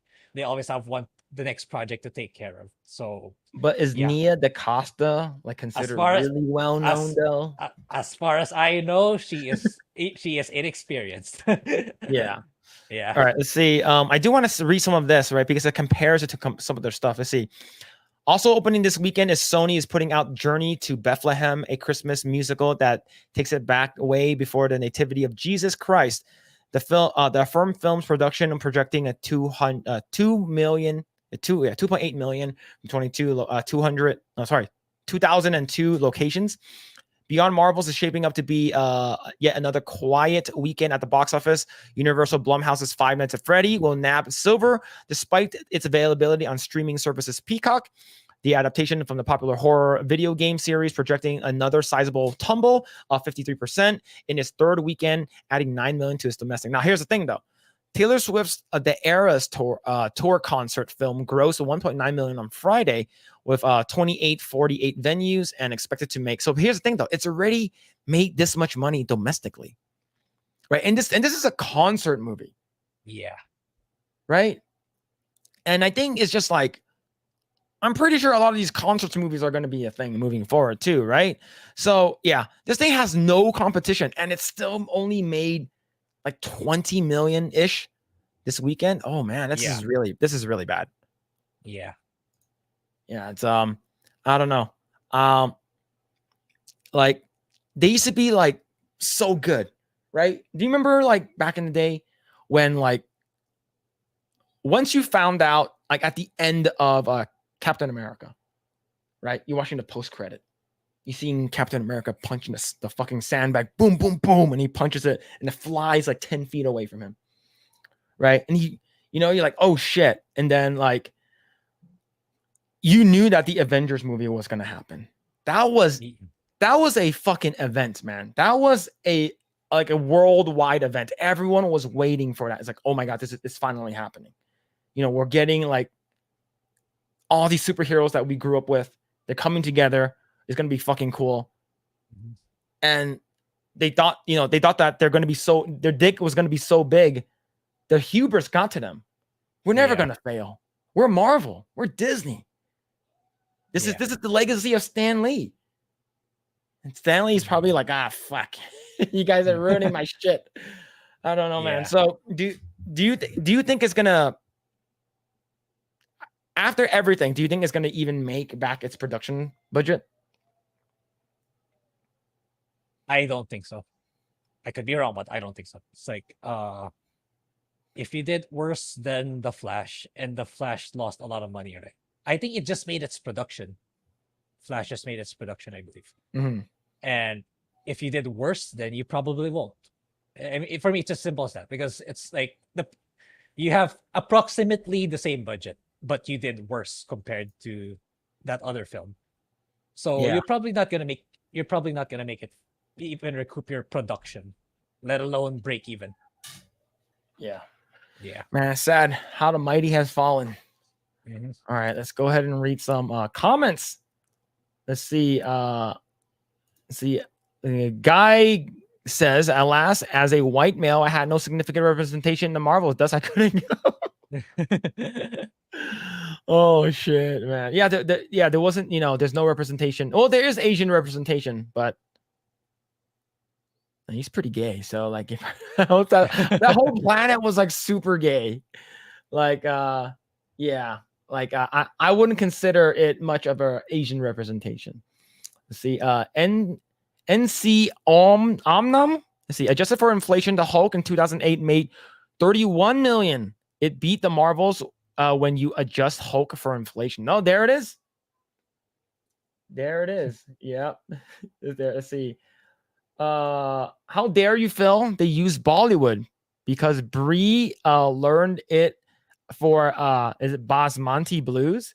Well, here's I would say it's a little bit Bollywood-ish. Yeah, that is some type of Asian representation. I would say, but not enough. Not enough. Let's see. Anonymous says, I haven't seen the MCU films since Endgame. Yeah, it's not worth it. I would say the only one that's worth it, that's potentially even tied to the MCU, I would say is No Way Home. Yeah. No Way Home is probably the only one that I would say it's considered like watching, especially if you love Tobey Maguire or Andrew Garfield. Yeah. And maybe Guardians 3. Guardians 3. Yeah, Guardians 3 was good too. Yeah. Yeah. That one is good. I liked it. That was pretty good. I like that one better than the Guardians 2. Yeah. Which is great. Let's see. Budget for the Marvels was estimated to be over 300 million. I think that's the actual, it's not 200 something. It's not 220. It's definitely like $300 million with a bunch of reshoots and stuff like that. The amount extensive amount of CGI that's used. Yeah, we can definitely see it. Ang Lee should direct another superhero movie. Okay, speaking of Ang Lee, Grae, did you like Ang Lee's Incredible Hulk? I mean, Hulk movie? That's one of the ones that I didn't watch in phase 1, phase 2, so I can't say. It's not a part of the Oh MCU. yeah, you told me. Yeah, you told me before. Yeah, it wasn't. So I can't really say, but I heard it wasn't. It was okay, I think. I thought, okay, when I first watched it, I thought it was okay. There's a couple parts I thought was extremely stupid, where he was fighting with like his dad or something like that, and he becomes like an elemental superhero where he can turn into like electricity, fire, wind, tornado, whatever. The cool part was when he was running in the desert and they were trying to like get him. I think that part was really, really well done. I know a lot of people was like, oh, he's super, super green. He's too green. He's not supposed to be that green because he looks like he's like neon fluorescent green. The funny part was when he was like jumping on like what's it called again? He jumped on one of the like the Raptor jets, like the military had, and like they shot a missile at him and he caught it, and he like bit off like the rock, like the missile, like where the explosive in, and spit it onto like another plane. But the dumbest part in the whole entire movie when they had Hulk dogs. That was the stupid part. Yeah, they had like a poodle that was like they had like a Hulk version poodle, like it's like pretty big, and it bit his dick. That dog bit the Hulk's dick. That was the weirdest shit, man. I remember watching that as a kid. It was super weird. Yeah, Phil felt seen. Yeah, wrong Asian. Let's see. Yo, what's going on, Phil? TMNT. What's going on, man? What's going on? Hope you're doing well. Phil says Guardians 3 is a good MCU film post Endgame. Yeah, that one is a good one, I would say. Let's see. Alan says, did you find Carol Danvers involved in a sexless marriage with the Asian man to be problematic? Yes. Because it was weird. Like, I thought it was just because it's all for show, right? It's all for show, it's all for face. That could be a thing because it's a very Asian thing to do. It's like we got to show that they were happy. So she she got to come back and like we're gonna sing and stuff like that. But yeah, that is sort of weird because they're not actually like they are like technically married, but they don't actually have like a romantic relationship. Yeah, or yeah, like yeah, and it's weird because here's the thing.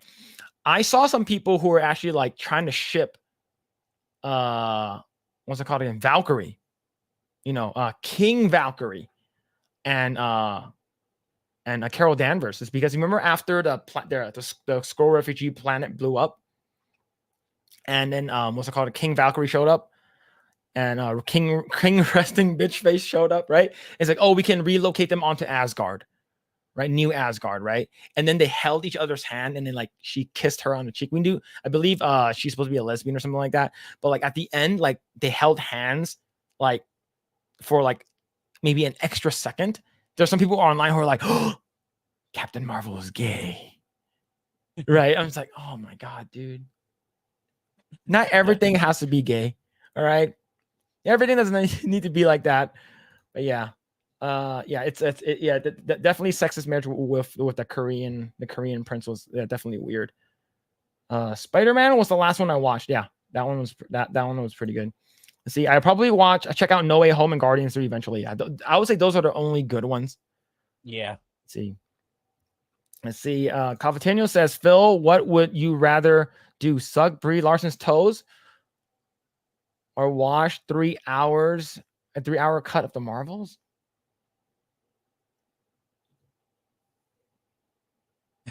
Probably 3 hours cut. Because that would be a very good video. That would be a good video for us to just like talk about it. It's like, oh my God, there's a bunch of stuff that they had in the movie that was garbage. It's like, what about you, Grae? 3 hours is a long time though. Is it very? Yeah. I remember. Yeah, the Snyder cut of Justice League felt very, very long. So yeah, probably the movie too, for the same reasons as you. I'll give the safe answer too. Yeah, let's see. Carol Danvers was the man in that relationship. Well, a lot of the K-pop guys, you know, I don't know, I don't mean to disrespect them or anything, but they're very feminine. They're Yeah, very feminine. kind of. Like, Yeah. it's probably their culture. You know, they do a lot of makeup. You know, at 18 years old, their parents give them like a double eyelid surgery or something like that. That's usually the Yeah. gift. Yeah. Plastic surgery is a graduation gift in Yeah, which South is Korea. super weird. Did you show her feet? No, I'm not doing that again. We're not doing that again. People got mad. We lost subscribers to that. Oh, let's see. If Valkyrie can be king, then I demand to be queen. Queen Phil. Oh my god, dude, what's going on? Yeah, Queen Phil. Yes, I think. As long as you identify with it, and if people question it, just say they're being racist or bigots. Yeah, that movie is very lame and gay. Yeah. Let's see. Isn't New Asgard on Earth now? I believe so.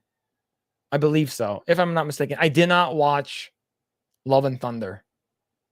It is? And yeah, because Asgard was destroyed, right? From the Ragnarok. Like Ragnarok destroyed Asgard, so they relocated it. And then Valkyrie basically became king for some reason. Did Grae witness the breach though? Yeah. Did he suffer? Yeah, he was there. We did it live. He was there. It was awful. It was awful. Valkyrie gets her money from established title scam.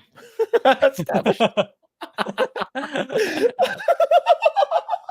What?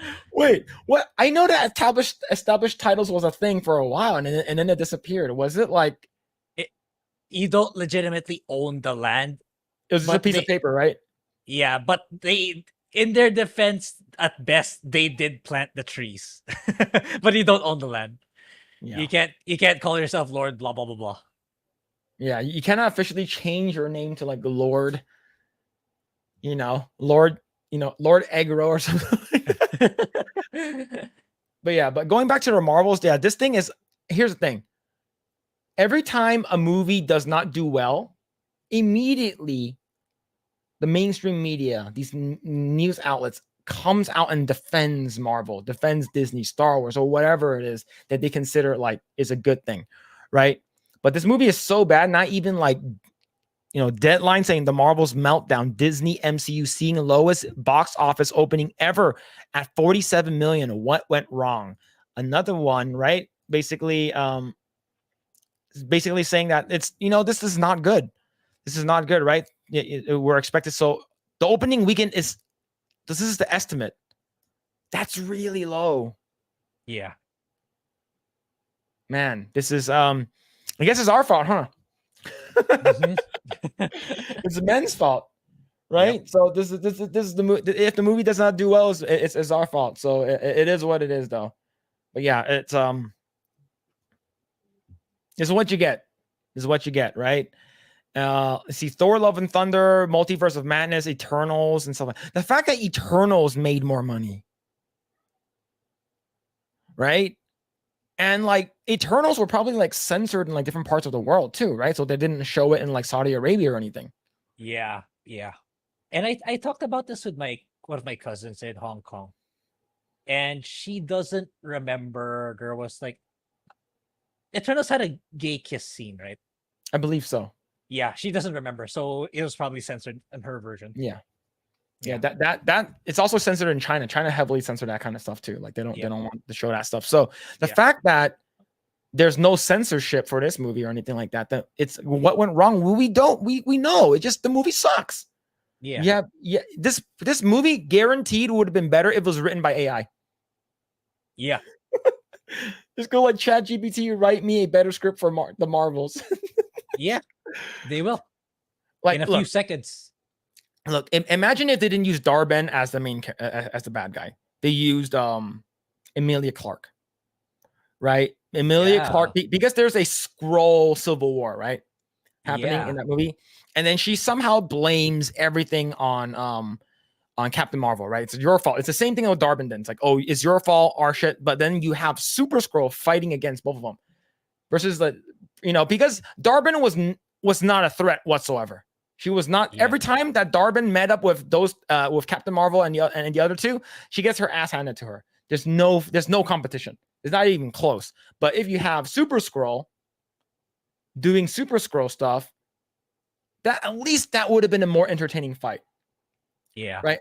And of course, you at the beginning, like we're all used to that trope of, does it have a blue beam that goes up to the sky?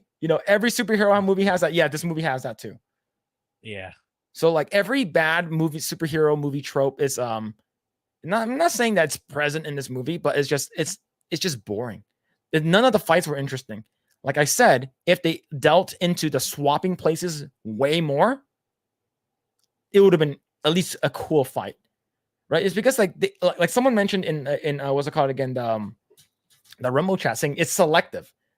They will only swap if they wanted to swap. But the thing is, I've seen them use their powers multiple times together at the same time. They're not swapping, and I wish there was more. I wish there was more they could have done.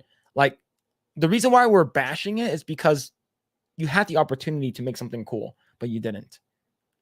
Right? And I don't know, man. I don't think this movie is going to be going down to be one of the worst movies Marvel's came out with in terms of like money. Let's see. Phil says, I've seen the Marvels. The best parts were Miss Marvel and what after the credits scene teased. Yeah. I think that's probably the best. I agree. Let's see. Argo says no such thing as woke corporations, just opportunists and money chasers.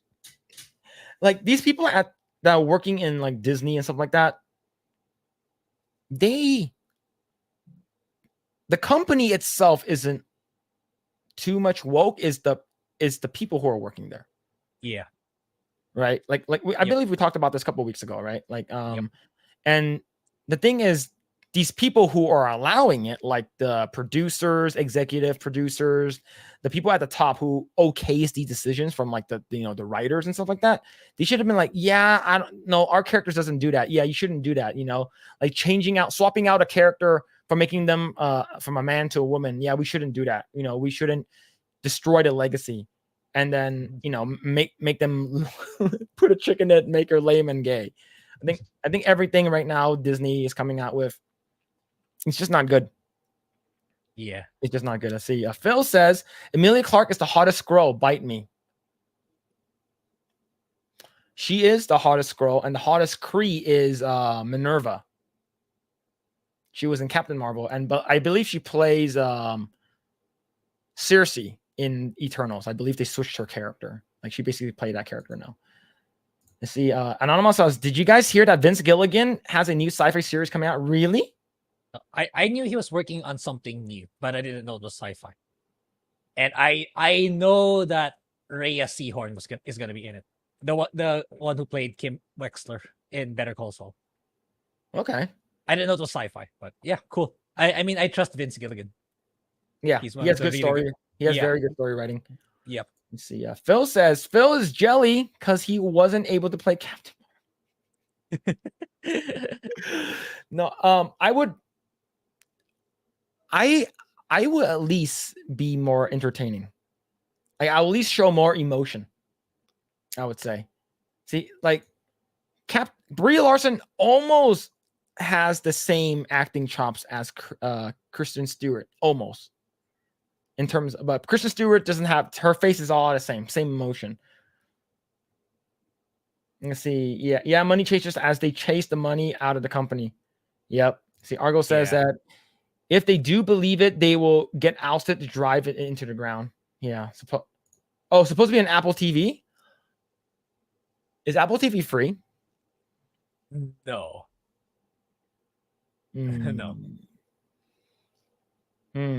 Oh, it's about to be released. Okay, that's interesting. Yeah. See. Dude, I fell asleep watching your stream last night. Did I beat the Nether Brain? Yeah, I did. It took me 6.5 hours. I actually did it. Yeah, I was playing Star Ocean when you were. It's probably like 6 or 7 for me, and you were still streaming. Wow. Because I was like, I'm gonna beat it. I don't care, man. I need to beat the stupid Nether Brain today. Because it's like I'm not gonna come back like on Monday and then like takes me like 20 minutes. Okay, I beat it. All right, see ya. Let's see. Phil would be more gay, probably. Not on purpose though. Not on purpose. Brie Larson is an Academy Award winner. Are you telling me she does not have the acting chops? I didn't watch that movie where she won an award. I didn't watch that movie. Let's see. On that last site you were on, the same that someone mentioned as a Terminator animated series. What? Depends who's running it. It depends. All right here. All right, let me see this really quick. Terminator, the animated series. Netflix drops first teaser for the first 8 episodes. What? Oh yeah. Oh yeah, Okay, Netflix did like a huge like announcement this past week, right? They did like Yu Yu Hakusho. There's another Witcher thing for some reason, and there's also they announced a bunch of Last Airbender stuff, right? Yeah. There's what's that Witcher show? Night of the Wolf. I think I still need to watch that. The animated one. The animated one. Yeah, the animated one is good. It's really good. The animation's what's it called again? Night of the. Let me see. I'll check it for you. Animated Witcher. No, this one is called Sirens of the Deep, which is the that's the new one. Yeah, that's the new one. I don't know what the old one is called. Wait, Nightmare of the Wolf. Yeah, you're right. Okay. Yeah, so this one actually has Geralt and Triss. Looks like I'm just looking at some pictures right now. I think the only negative part of it is the Yennefer is the Yennefer of the show, not the Yennefer of the Witcher 3. The voice. The voice is fine, but how does she look like though? She looks okay. When I saw the screenshots, you can search it up actually. I've seen this. I need to see more. I'm seeing a bunch. I need to see more than this.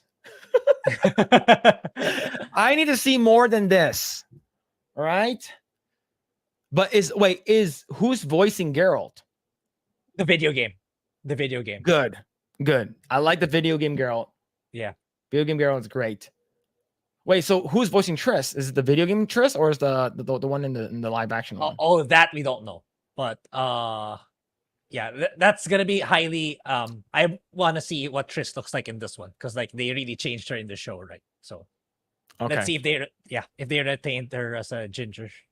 All right, so you guys want to watch the teaser for the Terminator one? All right, I haven't seen it yet. I didn't even know this was happening. I'm a big Terminator fan too. So all right, let's see. Yeah, the good stuff is where it's all anime now. There's this show in Netflix. It's called Blue-Eyed Samurai. I think it's doing it's low key doing really well. It's called Blue-Eyed Samurai. Is it from? Okay, is it a Japanese company doing it? It says Production G earlier, so I think so. Oh, it's from Skydance. Okay. IG.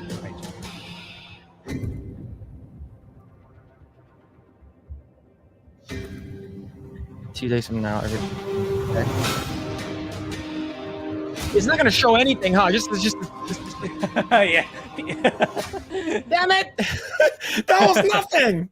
I was lied to. Not even 90 to dun dun dun dun nothing. God damn it, man! I got blue balls so hard.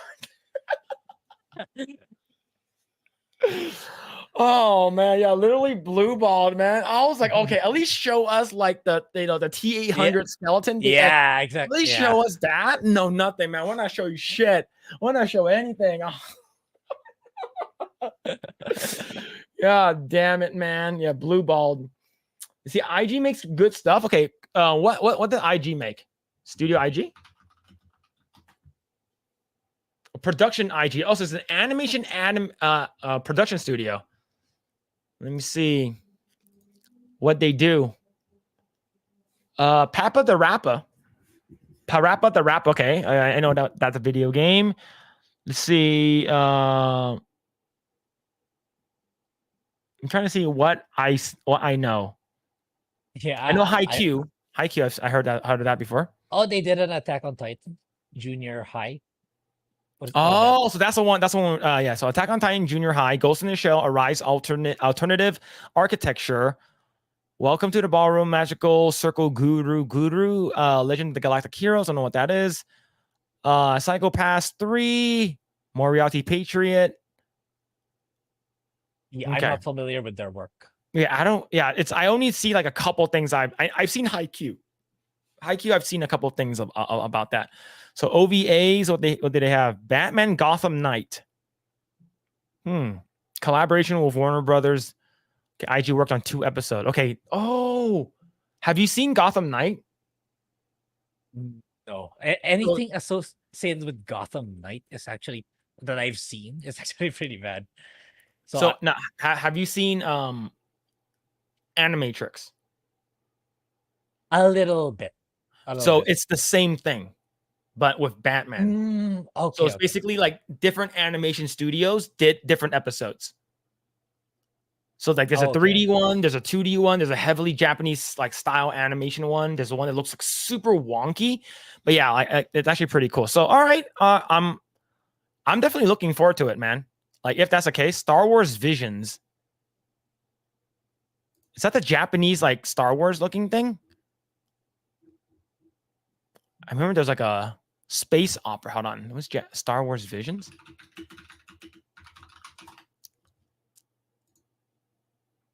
Oh yeah, it's the very, very anime, like Star Wars looking thing. Yeah, it's like super anime. Yeah, I'm not sure people would have liked this though. I mean, yeah, given they have so much huge IPs on their portfolio, I would say I could trust them. Yeah. All right. Yeah, I'm looking forward to it. Yeah, but are you looking forward to Last Airbender? Honestly, I did not watch it, so maybe this is a good time for me to jump. Kind of like One Piece. All right, chat. Hopefully they do right by it. But I don't know. I don't know what's directing. We haven't seen Last Airbender yet. I heard good stuff about it. Is it worth watching? The one that came out on Nickelodeon. Right? Is that worth watching? Let's see. I heard all divisions have strong females leads in every episode. Surprise, surprise. Yep. So here's the thing. If it's a strong female lead, I have no issues with it. But are they lame and gay? Let's see. Are they lame and gay? So yes, it's a must watch. Okay, Airbender series is definitely a must watch. I remember the movie being garbage. The one with a twist. M. Night Shyamalan. Yeah, it was really bad. Avatar: Last Airbender is a top tier show, one of my favorites. Not interested in the live action adaptation, so personally, not going to watch. Okay, all right. Well, I watched the first couple episodes. According to just the pictures and the promotional stuff, it looks accurate according to what people say. It actually looks like the character. His name is pronounced Aang and not Ong. Like the one, like I watched that M. Night Shyamalan one. Holy, that thing was one of the worst pieces of entertainment I've indulged in. And I haven't even watched Dragon Ball Evolution, so which I need to watch. Yeah, and I remember seeing the trailer of that one, the first trailer. It looked really, really good too. It was so deceiving.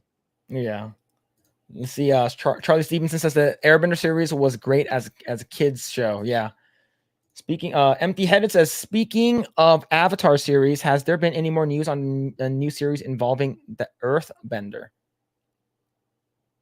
Involving the Earthbender? Well, I know he's an airbender, so there's probably the other elements bending the other elements too. Yeah, fart bender. Yeah, true. like my brothers were there super like really interested, right? Like I know people love Toph. And she's a strong female character, but she's also blind. And she's an earthbender. Like she's like super good. And like they basically said that if you get so good with your bending that you can potentially manipulate different like materials as well. Like earth bending can become metal bending. Water bending can become blood bending and stuff like that. And it's just like, oh my god, wow, that's pretty cool. He said, so my brother's like, you gotta watch it. It's so cool. So we'll see. Yeah. Fart bending is the good one. That's part of air bending. Let's see. Argo says that the OG team that made it is working on their own stuff, but I don't know. It will be good considering how poorly Korra went. I hope they are good, but I'm hesitant. Yeah, I heard mixed about Korra. Right, I heard mixed about Korra. People said they liked it. People said they hated it. Let's see. Toph Beifong is the best. Yeah, I heard Toph is really, really fucking cool. You can skip Legend of Korra. They turned Toph into a deadbeat mom with multiple baby daddies. Really? Damn. They did her dirty. Damn. See, yes. Yeah, true. Yeah, swamp bending. Yeah, swamp ass. If you have moisture on your ass, you can bend that ass moisture. I don't know anyone that likes Korra. Okay. I think here's the thing. I work with people who are like extremely woke. They liked it. Maybe because it's a strong female character. Right? Yeah, keep the wang bending women away from me. Let's see. Agreed. I watched the first season of Korra and I stopped watching. I wanted to see older Aang, not time skip a generation or two. Yeah, Aang basically is like an old man by that time. Like imagine if like you're watching like a really, really cool TV show at when they're a kid, and then like they skipped like the prime stuff, and then now he's an old man. You're like, wait, what happened? What happened? Where's the cool shit? Korra was a woman power show. Okay, that makes sense. The John Beck with a 4 months membership saying fart bending is okay, but fart burning 2 elements. True. Oh man, imagine fart bending and then using like your fire bending techniques. Oh shit, man. No dead. Aang was dead at that point. Oh wait, he died already. He by died Korra? already. Yeah, that kind of sucks. Okay, that's even worse then. Yeah, Yeah. you basically miss out the prime stuff, like when he's like super, super badass. Oh man, it sucks. All right. Let's go ahead and jump onto this next article. So, Grae. What's the next comic book movie that's coming out? Is it Lost Kingdom? Oh yeah, Aquaman. Yeah, Is that this year? Next month. It's next month. I only seen like one trailer. Yeah, that's as far as I know, that trailer said end of the year, somewhere near the end, somewhere in December. Oh man. Well, we got some bad news. It comes to us from Bounding in the Comics. Aquaman and the Lost Kingdom. Director James Wan reveals he completely changed the film's version of Kar-Shan, villain now a powerful female Atlantean politician instead of a human shark. Yeah, it's so weird, man.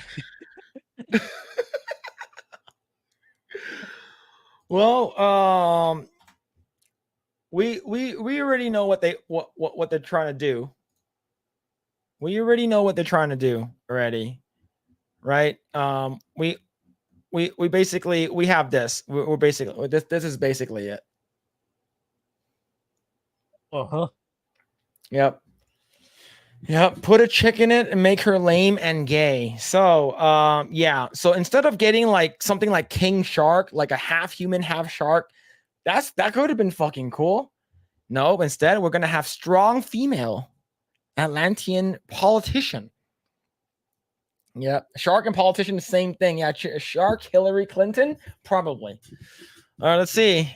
While a walking, talking human shark seems like an exact kind of comic book camp the audiences would absolutely gobble up at the box office, Aquaman and the Lost Kingdom director James Wan has revealed that outside of a name, that the film's live-action take on the villain Kar-Shan will share nothing in common with the human shark hybrid's original comic book incarnation.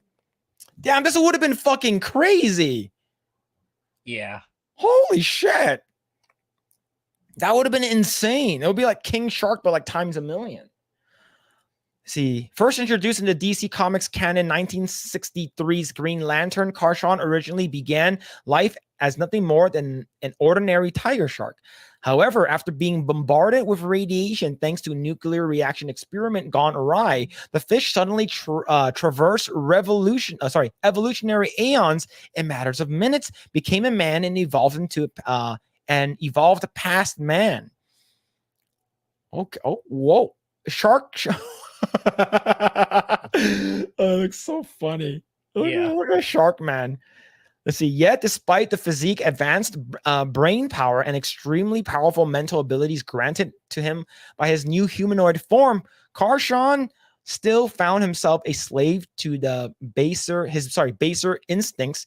And upon coming to terms with his updated existence, he immediately sought out the strongest prey in the area, Green Lantern. Though his initial reign of terror would probably brought to a swift end thanks to Emerald Knight's unshakable willpower, Karshan would continue to serve as a minor antagonist of the Corp's Earth-based member throughout the years. His most notable appearance coming during Crisis on Infinite Earths, when he was revived by Guy Gardner to serve as a kamikaze kamikaze attacker against the anti-monitor home base. Was that Quard?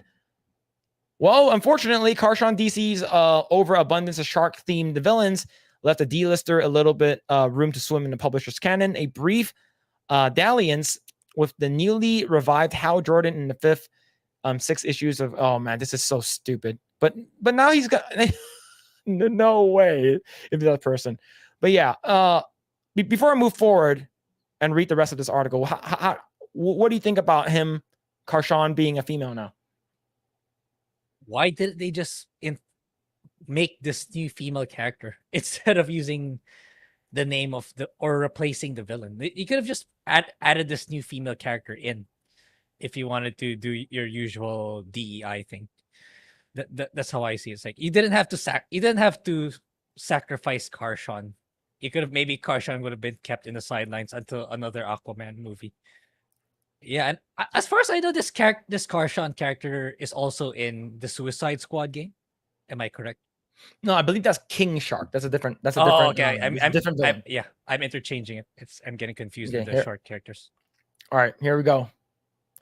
While the villain was relatively obscure, one even amongst the most die-hard DC fans, the October 2021 announcement that Escape Room Tournament of Champions actor India Moore would be portraying Karshan in Aquaman and the Lost Kingdom had many fans hopeful for some over-the-top shark action. At the same time, Moore's self-identity as a transgender, non-binary individual led to some speculate that Karshan's character would be changed to fall more in line with the actor's real-world traits. This movie's gonna be more shitty than we thought it was gonna be now, because I'm not saying that this person being in the movie is gonna make it shitty, but the fact that you're not getting a giant ass human shark thing anymore. Yeah, and we already heard that this is not gonna be even in the DCU with James Gunn. Yeah, so it don't matter anyways. Yeah. Oh man. If I were James Gunn and I knew about this early on, I think I would get why he wouldn't want it in his universe. Yeah. Let's see. Unfortunately, not a typical comic book movie fashion. It was this latter, more predictable route that the aforementioned Wan went with in bringing Karshan to the silver screen. Speaking with Empire Magazine for their December 2023 issue, Wan confirmed this Karshan is not a shark character. It's different from the comic book in that sense. One thing that we wanted to do now that Arthur is king of Atlantis is to give him barriers within the political world. Karshan comes from a high council and is like a political roadblock for Arthur. Oh. Yeah, I figured. Surprise. Yeah. I figured that's what the angle they were going for.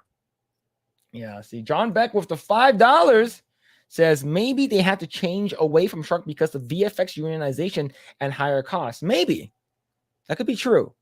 That could be true, but just make it a new character. Why do you have to sacrifice this shark character to make it a completely boring human politician one?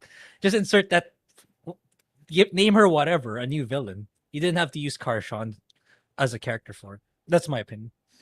Yeah. See, while Wan did not provide any specific details regarding his translation for Karshan from shark to human, particularly in regards to the aforementioned discussion regarding his new version's gender identity, it is currently presumed via Moore's use of female pronouns in the addition to non-binary ones that the cinematic incarnation will be depicted as a woman. Outright abandoned to the currents of the sea by Warner Brothers and James Gunn's new DC plans, Aquaman and the Lost Kingdom is currently tracked to emerge into theaters December 22nd. Yeah, this movie is gonna bomb. Whether or not if you change the shark thing, it's still gonna bomb. It's because it's not part of the DCU anymore. So, such a waste of opportunity, man.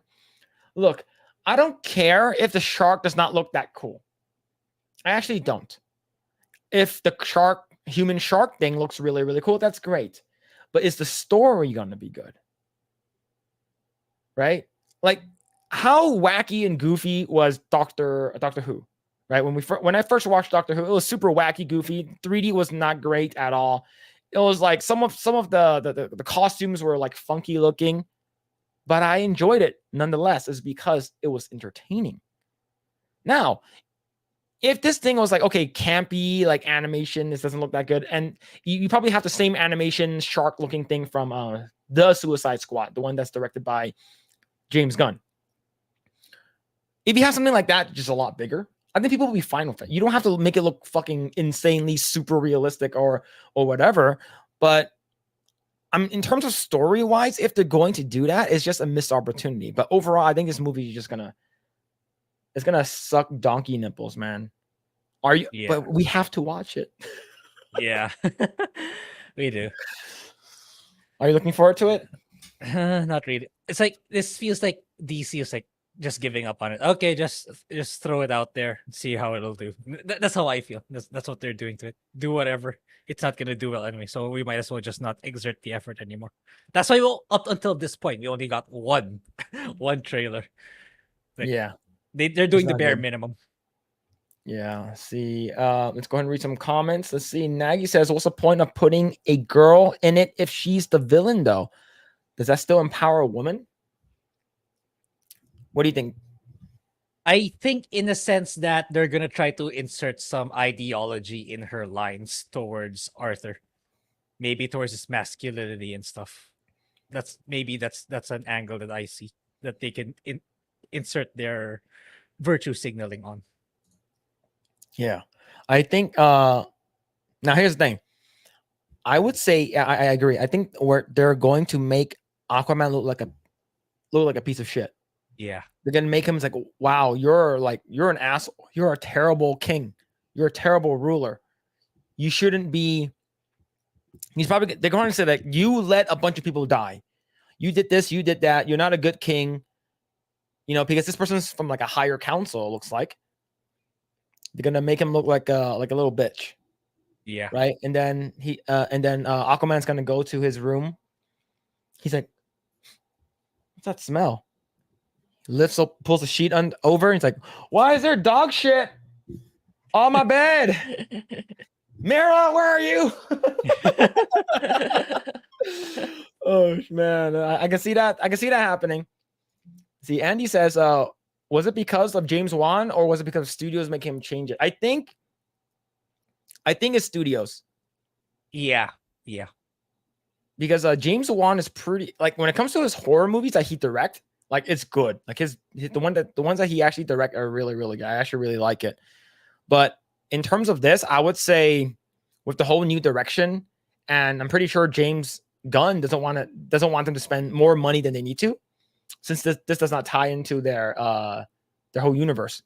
He's like, don't use that much money, switch it out, do whatever you can. And he's like, fuck. It's like, all right, I guess just make this into.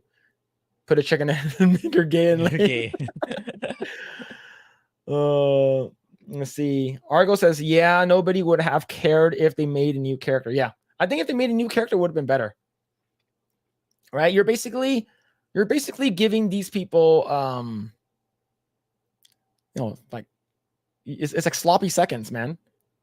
It's like, do you not care for these people? You know, like, I thought you said that like trans people are being threatened by like right-wing Nazis and shit like that, right? Then why don't you do something about it? Why don't you make them like a cool character instead of destroying a previous character? Charlie Stevenson says, I bet not many people have ever heard of that character. True. Now whenever you Google Karshawn, you're gonna see the non-binary chick. How can you be transgender and non-binary? That doesn't make sense. So here's the thing. Because according to a lot of people, when I say a lot of people, I'm talking about 1% of the population. They think that gender is fluid, right? So they can, if I feel like a man today, I'm a man. If I feel like a woman today, I'm a woman. But I don't want to be labeled as this, so I'm going to be called non-binary. Call me they, them. And then you're like, what? Right? There's a lot of people who just, they don't know what they want. They're indecisive. Right? They're too stupid to make up their own minds. They just, okay, you know what? I'll just be non-binary, whatever. The non-binary transgender is the same thing as a jumbo shrimp crew. Oxymorons, that's what they are. Let's see. Michael P says Amber Heard will throw feces at the shark and save Aquaman at the end. If she does that, that movie will be really good. But the thing is, though, if she throws it, wouldn't it like spread because it's underwater? Yes, underwater. Well, here's the thing, though. She can control water, right? She basically like. So how about it was like diarrhea, and she's like controlling it? Sorry, chat. Oh man. Let's see. John Lightfoot says they want you to forget Aquaman 2 exists. Yeah, this movie is gonna bomb. No one's actually gonna care about this one at all. Like for the Marvels or Captain Marvel 2, that one still ties into the MCU. This one does not tie, so no one's going to care. Right? Since he's already going to be cast as Lobo anyways. Yeah. See, woman villain, misunderstood antagonist. True. Especially if the protagonist is a male. Let's see. Yeah, they're here. Down with the monarchy, aka patriarchy, land shark. Yeah. Malignant was funny, not scary. Which one's Malignant? Was that the James Wan movie? Yeah, I'm not up to date anymore in the horror genre. Let me see. Last one I heard of was the Nun 2, which I know didn't do well, or it was actually pretty funny. Oh, this one. I've never seen this one. This looks weird. I've never watched this one. Yeah, I didn't watch this one. This one's weird. Saw, Insidious, and Conjuring. James Wan. Yeah, it's gonna suck. Slasher thriller. Okay. Peekaboo. Peekaboo says American Chinese should support Wan's. Yep. Stop Asian hate. If you don't support them, do you hate Asian people? Mavis says it's amazing. You guys have to watch it. How really? It's a movie of all time. We'll see. I'll watch a trailer to it. But yeah. So Grae, did you play Spider-Man PS4? No, not yet. Maybe someday. I haven't gotten to a single Spider-Man game by Insomniac. Did you watch the gameplay or anything like that? A little bit, yeah. I mean, they all look kind of the same-ish to me at this point. Okay, so according to what I heard, because I was watching Tuesday night's main event, and I know Beardo is a big fan of the Spider-Man video games, and he said that at the end of the game, and there's gonna be spoilers.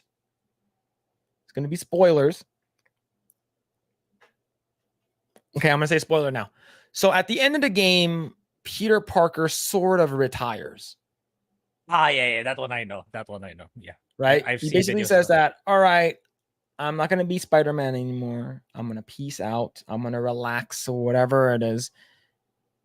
And then and basically Miles Morales is now the main Spider-Man in the Insomniac games. How do you feel about that? Yeah, I don't know. I think it's starting to really fester really hard in the gaming industry now, especially with Insomniac. And I'm worried about the other studios of Sony that's happening too, since they're more fixated on trying to make live service games that they're not paying attention to what's going on in their first party studios. Mm-hmm. And yeah, it's gonna keep going, I imagine. So it wouldn't surprise me anymore if the Horizon TV show Aloy suddenly is casted by a black woman.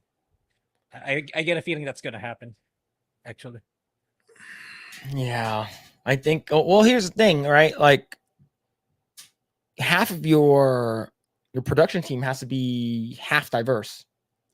Like all of them has to be like half of it has to be some kind of diversity, right? Like it has to be, you have to be either part of the alphabet group or you have to be, a specific type of race. You can't be all white people, right? Which sort of shitty. Like if you want to qualify to win like awards and stuff like that. To be honest, I don't really care about movies winning awards, and if they do, then they do. That's great for them. But like, I don't really care. It's like, oh, Yeah. it's so and so won an Oscar. I'm like, I don't care. I don't care. Is the movie good? Right. But when it comes down to video games, that's a little different story, right? And it comes with bounding in the comics. Just Insomniac game devs confirm Miles Morales is now the main Spider-Man of the Marvel's gameverse.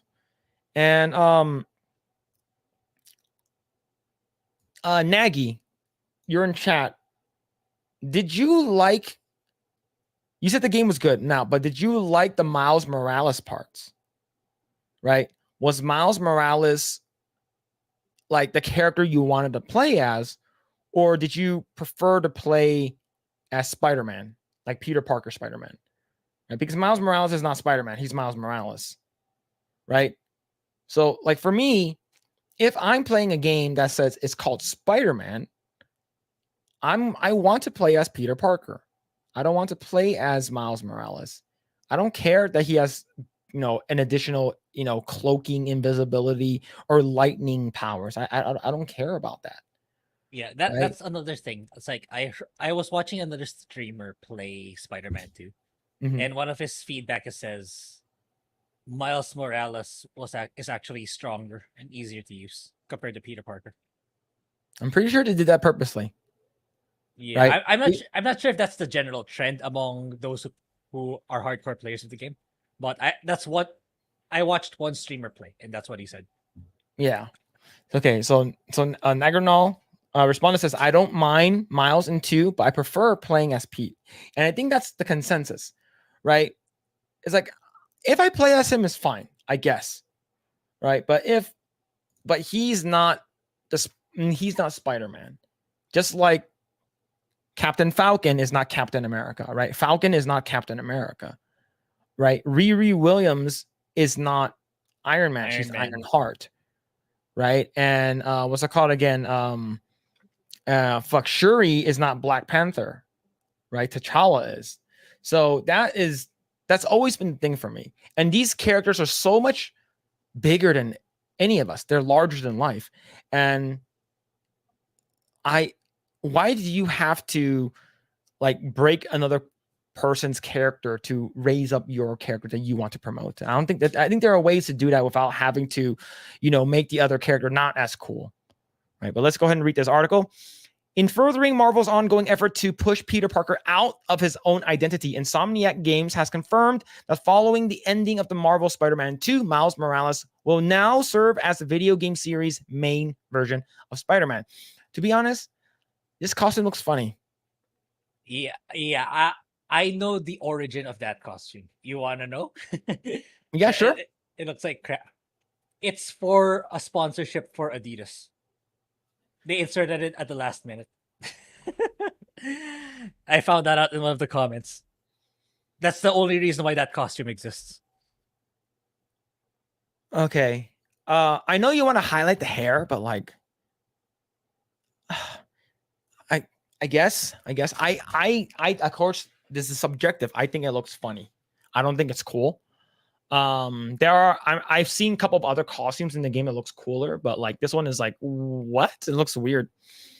Let's see. As seen in the conclusion of the recently released title, following a fierce citywide battle with the King in Black powered Venom and the symbiote army, Peter ends his latest video game outing by choosing to take a temporary break from his superheroing career in service of the Spidey sabbatical, and unwilling to leave the city without a Spider-Man. Peter ultimately decides to pass the webs to Miles.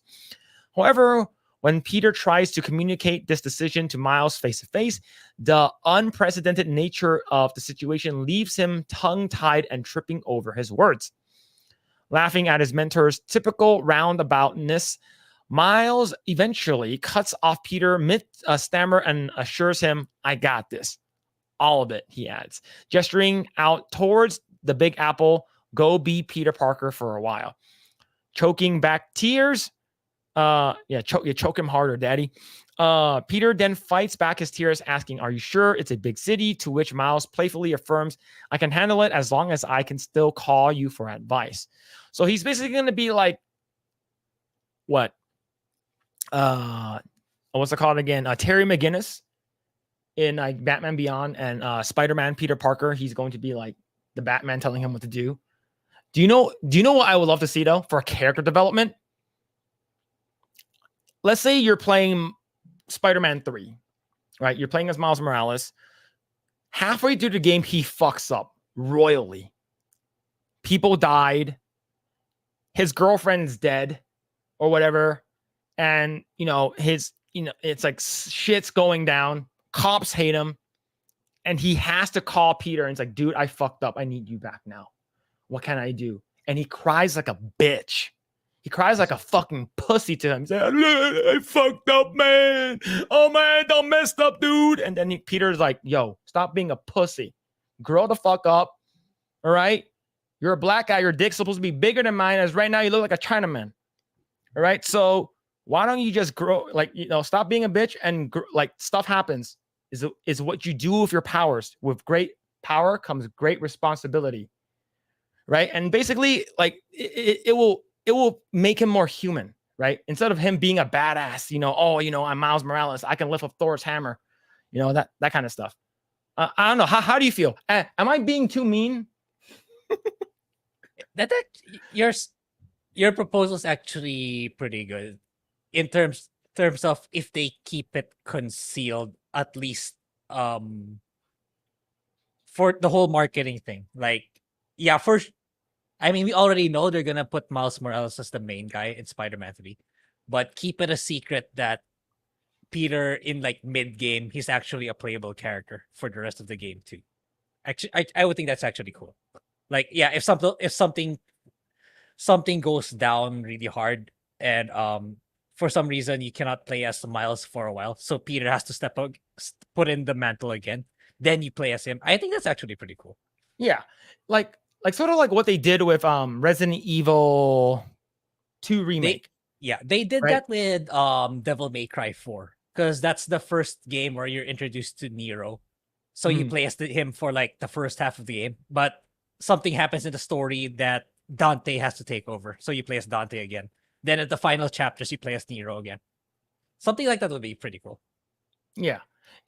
Like in Resident Evil, like I'm not saying that Peter comes back and like you can play him for the rest of the game. I think there's a portion where he basically like gets knocked out and then you play as Peter Parker for a little bit. Maybe for like cool too. Maybe for like an hour, maybe or something like an hour or two. And you're like, "Oh yeah, that's really, really cool." And then because I remember in Resident Evil 2 remake, what's it called, in Leon, if you're playing Leon's story, like he gets knocked out, and Ada Wong takes off her trench coat, and you see her red dress. You're like, "God damn, she's hot." And then you basically play as her for like an hour and a half, which is pretty cool. Like, I think they should do that, right? So you're not completely blue balling people who are missing Peter Parker, right? It's sort of like when they bring in you play as Mary Jane in one of those like sequences where you're like hiding or something like that. I heard this one, basically Mary Jane is like John Wick for some reason. I don't know what they did. I don't know why they did that. Like, she basically has a gun and she basically like pistol whipped them and stuff like that. I was like, yeah. But but let's say you do that with Peter Parker, bring him back for a little bit, so people don't get fully upset, right? Because I don't think that people will like compared to Spider-Man PS4. How much did Miles Morales sell compared to that? Right? Like I'm not sure what the numbers are, but like let's say I'm assuming it didn't sell as well because like you don't play as Peter Parker at all, right? But I don't know. But let's continue. Let's see. He continues to say, "You will need it." Peter confidently counters his pride in Miles, prompting him to wrap up in a brotherly embrace. Maybe not now, digresses Miles, but there will come a time. I'm here for you, Peter tells him, always. Referring to him as Big Bro. That in Japanese we say, Onisan. That's gonna sound pretty gay. But in giving one final fist bump to New York's original web slinger, Miles ends his time at Peter Parker's household by pulling up the mask on his terrible costume and swings off to the sunset. Wait, is this actually a part of the cutscene? Can you not wear this one at the end? Or is this like a mandatory thing? You wear this costume at the end of the game? It looks mandatory because again, it's an Adidas advertisement placement. I think I could be wrong, but yeah, I've learned that it's an Adidas product placement. That's why they put it in at the last minute. Oh, that sort of sucks, man. Let's see. And that was in this decision, the particular cutscene that the game's narrative director Ben Arfman and advanced writer Brittany Morris confirmed that going forward, Miles Morales would take the center stage in Insomniac's game's future Spider-Man outings. Asked during the Marvel Spider-Man 2 plot-centric interview in IO9's Justin Carter, you said earlier you basically knew right away that you wanted a playable Venom. Does that mean also apply to the ending this game with Miles as a main Spider-Man move from now on? Morris asserted. It always felt very natural, and I think we all collectively thought it would happen. To me, it shows a great deal of evolution from Miles at the beginning of the game. We see him struggling to figure out what he wants to do with his life. By the end, we had Miles carrying out the burden and saving the city, and also carrying Pete when Pete wasn't strong enough to carry himself at various points. She further opined, that's what's been so cool about writing a story about two Spider-Men. They're both strong. One of them can be strong when the other is not. By the end, Miles is more confident, and he's like, yeah, I got this. How much worse can things get after what we just went through? Adding to his colleague's insight, Arfman, to echo what Brittany said, the idea of two Spider-Man story was always really essential to this game. Yeah, it's not going to be as cool anymore, in my opinion. Like, I heard like the first one was really good. I heard this one was like pretty good, and I heard the Miles one was like decently good, or like, but overall, if you're a big Spider-Man fan, like, I don't think people will care. Like, if you're like a normie, I don't think people will care. How do you feel? And as far as I know, they're also implying there's also this Asian character, Asian Spider-Man like character. So which is gonna be also part of the third game. I think that's too much of an overdose of the Spider-Man character per se. It's like, if you're gonna add more playable characters, you have to make them drastically different to play. Not all of them should be slinging webs and doing the web climbing thing, because like it's gonna be too redundant already. You have three Spider-Men, so they're only gonna have slightly different powers from one another. I think they need to be drastically different, and that's how I see it. Said and it's more preaching, more virtue signaling in video games. Yeah, I think that the fact that they still have one more Spider-Verse movie coming out, right? Okay, so when did the original Spider-Man for PS4 came out in like what, 2016, 2015, 2016. The Miles Morales one didn't come out until like a year and a half after that, and then Spider-Verse came out, right? So Spider-Verse like made Miles Morales, like, in terms of for normies, like a sort of a household name in terms of being another Spider-Man, right? And Across the Spider-Verse, I know a lot of people liked it. A lot of normies liked it. And we have one more coming out. And I think that people were just going to be, they're going to be okay with it. But for people who grew up with Peter Parker, we're going to be like, okay, cool, but where's Peter Parker? Right? Where's that? And then are they going to, are they going to introduce Carnage? Are they going to introduce like any like big characters that you need to have like more, you need to have Peter Parker back, right? We're not sure. But overall, Miles Morales is Miles Morales and Peter Parker is Spider-Man. That's the way it goes, man. Let's see. All right, let's go and read some comments. Let's see. What's going on? Keely Chow, hope you're doing well. Let's see. Happy Veterans Day to those who serve. Thank you for your service. Yeah, for sure. Let's see. Argo says, with great power comes great privilege. On Benjamin.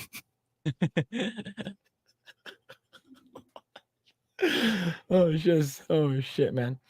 Nagy says, I didn't buy the other Miles game, and I won't buy any Spider-Man game where Peter Parker isn't the main character. True. Yeah. It's gonna suck. Let's see. Keely Chow says, speaking of diversity in superhero media, the Power Rangers show and Justice League were pretty diverse. Yeah, I would say so. Right? Especially the one that came out here in the US, right? You have an Asian and a black guy and then 2 white people. So yeah, it was pretty diverse. And then every Power Rangers after that is pretty diverse too. That's true. Let's see. Edwin says Miles Morales is a Spider-Man and not the Spider-Man. That title belongs. I'm assuming that title belongs to Peter Parker. Yeah, I agree.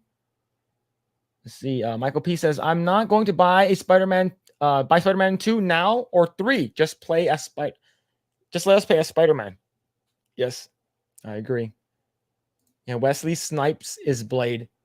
Oh, do you want to be cool? If they for some reason like do like a multiverse thing with Blade as well, you see Wesley Snipes come in,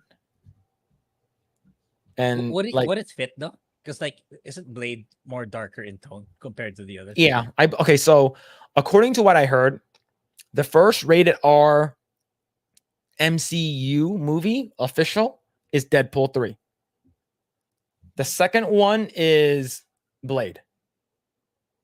Yeah, so they announced it already that it's going to be rated R. It is very dark. Yeah, Blade is actually, in terms of tone-wise, yeah, there should be a lot of blood. Like, a lot of blood and a lot of, like, beheadings and stakes and through the heart and stuff like that. There should be a lot of that. But I wonder, like, because there's, like, a sort of, like, a spectrum of, like, rated R movies, right? You can have something that's, like, rated R because there's, like, a couple of F words. Because you can only have one F word per PG-13 movie. But let's say if you have like multiple F words, you have to make it rated R. So maybe are they just adding more F words and then not enough? They're not going to show blood or anything like that. It's because they sort of screwed that up with Morbius, right? It's like they didn't. I didn't watch Morbius. Did you watch Morbin Time or no? No, but I heard things about it. Yeah, like they didn't have. According to what I heard, they didn't have any blood. And whenever there was anything that's like supposed to be blood, like they either cut away from it. Same thing with Venom, right? Venom, like he rips off dudes' heads, he eats them. There should be blood, but they cut it away. So like I'm not sure. Let's see. Nagy says Miles is kind of OP, but Pete also gets a bunch of super cool powers. Yep. I'm assuming that's a symbiote power. That'd be pretty cool. Johnny Lightfoot says I was away, but Beardo is a Spider-Man 2 shill, in my opinion. Yeah, he really likes it. He really, really likes it, right? Let's see. Spider-Man 2 seems really cringe to me. Yeah. I believe there's a segment that you play as like a deaf girl. And it's like, why am I playing this?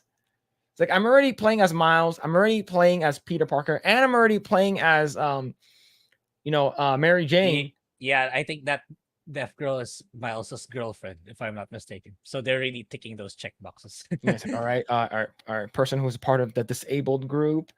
All right. So, and they already have Asian representation with what's it called, Mr. Negative, right? So yeah. So Calvateno says, how long will it be until Amadeus Cho takes over the Hulk in the MCU? I wouldn't say anytime soon. I'll probably say until Mark Ruffalo can't act anymore. because Mark Ruffalo is like hardcore like left, and that's what Disney and Marvel is right now. They're hardcore left. Like he loves sucking on that ESG DEI like kind of like life source, and but Amadeus Cho, because he's gonna be Brawn, right? That's his character. Is not he's not Hulk. He's Brawn, and he's like intelligent, and he's supposed to be Korean. The Korean Hulk. I'm not sure how they're gonna do that, but I would say not anytime soon because they just introduced his son, right? Scar or whatever in She-Hulk. Yeah. So yeah, his disabled girlfriend laughed my ass off. I'm sorry, but come on, Insomniac. Yeah. Let's see. The thing is that this is yet another universe, so it's Peter from the comics nor the movies. There's a direct reference to the Last Miles movie, and Peter has no idea who Miguel is. Oh. Okay. Are you looking forward to the new Spider-Verse movie that's gonna be coming out? Which one? After Across the Spider-Verse? Yeah, the final one. Is it coming out next year? I heard it was supposed to come out next year, if I'm not mistaken. Yeah, it's fine. I still like the first one better, but yeah, I suppose I'll probably watch the last one. Let me see. Yeah, Beyond the Spider-Verse, right? Yeah, I think it's Beyond the Spider-Verse. I think that's the new one. Let's see, March 29th. But we're not sure if that's still going to be the same time slots because of the writer strike stuff and the SAG or actor strike or whatever. Yeah, let's see. I got nothing against Beardo, but I just don't like Spider-Man 2. Spider-Man 2. Cool. Yeah. I would say Spider-Man 2 is similar to Devil May Cry in that regard. Okay. Let's see. That costume is awful. I agree. Yeah. At least Silk isn't named Spider-Man. True. Right. True. Let's see. We'll probably have to wait for another studio to buy it again. Then they go Miles route and go broke. Yeah. Okay. So 2018. Cool. Thank you. So that one came out 2018. Okay. All right. Let's see. Argo says, because Miles dates her, it's funny. There's no sound, and that's. Oh man.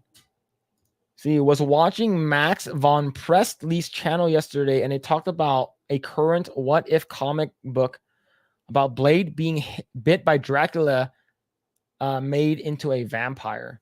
Wait, what? That's not the actual backstory of Blade, according to Wesley Snipes' movie. His mom got bit, and then she died giving birth to him. Yeah, we'll see.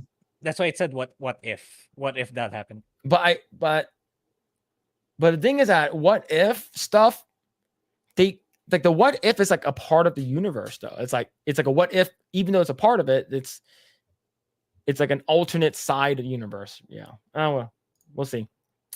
Yeah, they left no box unchecked, but the gameplay is still great and the story is solid. Yeah, I know that the gameplay is really good. I know people like that.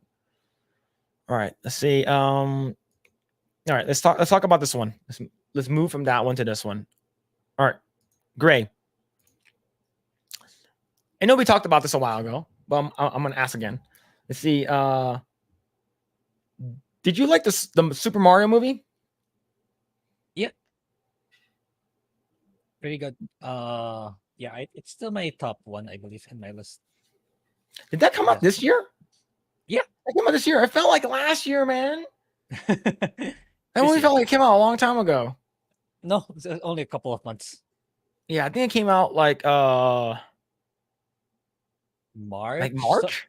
Yeah, somewhere between March to June. Yeah, I remember it was before we went to the Friday Night Tights meetup. Yeah. Because I was wearing the Mario shirt. Yeah. Yeah. Okay. Now, what are your thoughts about the announcement of the Legend of Zelda movie? Yeah, I think it's provided they do the same approach, I think it'll be fine. But if they insert people who want to do their DEI thing, yeah, then it's gonna be problematic. But here's the thing, though. It's officially announced that they are going to be doing it, but it's going to be live action. Oh, Yeah, How do you feel about that? uh, that's gonna be tough because a live action Link and Zelda. That's I'm not so sure. Yeah, if it's live action, I don't know. Maybe they can. See, Well, is it this? There's a chance it might do okay, but there's part of me that it's gonna be Super Mario all over again, the one in 1993.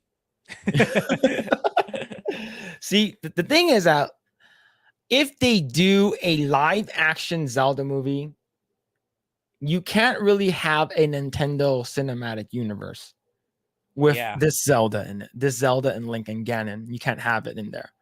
It's because true. it's live action, right? Yeah, Unless they jump into a portal or some shit like that and it turns them into cartoon. But let's go and talk about this really quick. This comes to us from IGN. Nintendo and Sony teaming up to make a live action Legend of Zelda movie. Sony co-financing new film with Avi Arad and Shigeru Miyamoto set to produce and Wes Ball directing. Nintendo is finally making a live action Legend of Zelda movie after years and hopes of months and rumors. The news shared today in an official post to Nintendo investors with few details. The film is being produced by Nintendo's Shigeru Miyamoto and Avi Arad, chairman of Arad Production and former founder of CEO of Marvel Studios. Arad has been credited as producer on numerous successful films over the years, most recently including Spider-Man Across the Spider-Verse, Into the Spider-Verse, No Way Home, Far From Home, and Homecoming. He's also worked on upcoming films, including Kraven the Hunter and the Borderlands movie. The Maze Runner director Wes Ball is set to direct, and Sony Pictures Entertainment will handle theatrical distribution, in addition to co-financing the movie with Nintendo. Deadline Hollywood, meanwhile, reports that Jurassic World writer Derek Connolly is writing the script. Okay, all right. This movie's gonna suck. yeah, I think so too. Yeah, this movie's gonna suck. Yeah, the writing is very important. The fact that you have Jurassic World, which is basically a cash grab, even though they made it. I'm not saying that the movie didn't make a lot of money. The movie made a shit ton of money. It made over $1 billion. But the thing is, the reason why Jurassic World was huge is because it's a soft reboot to the entire franchise, but meaning that it's into the future. But every movie after that sucked more balls than ever. So, how do you feel about this before we continue moving forward?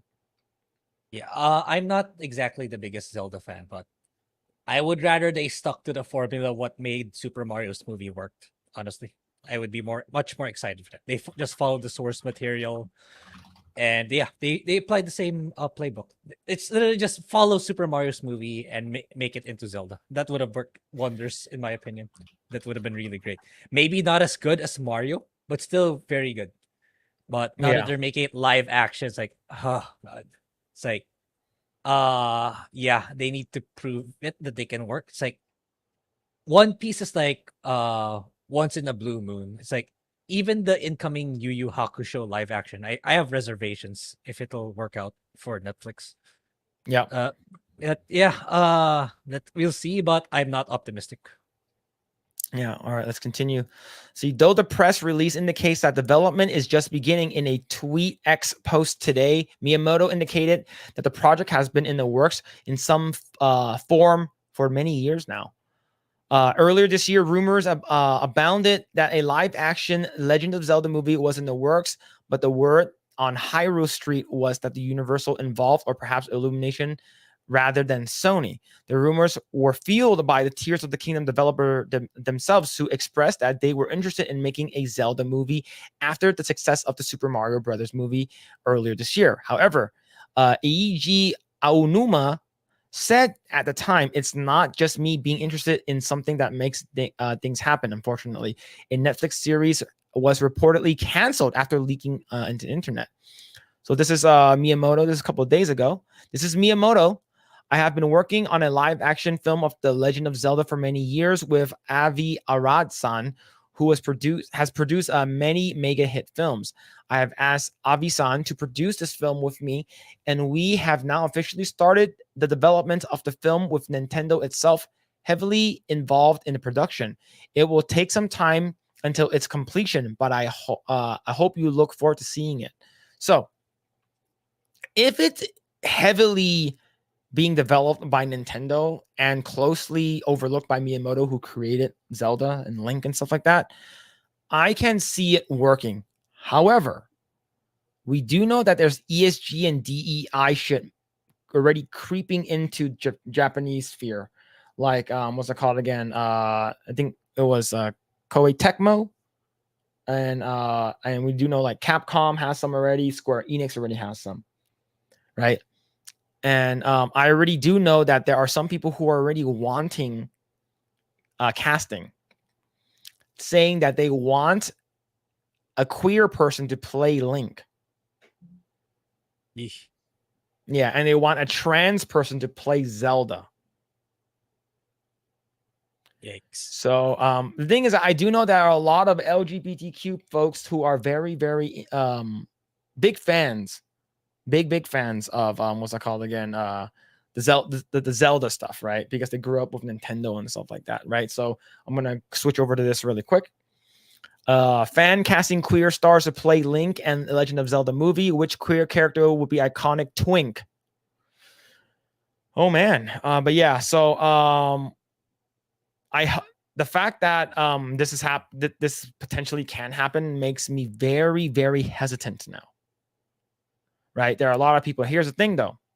A lot of people in Hollywood will probably say, yes, why not? Why can't it be that? It should be representing. But the thing is, if it's heavily being developed very closely by Miyamoto and Nintendo, they could potentially say no.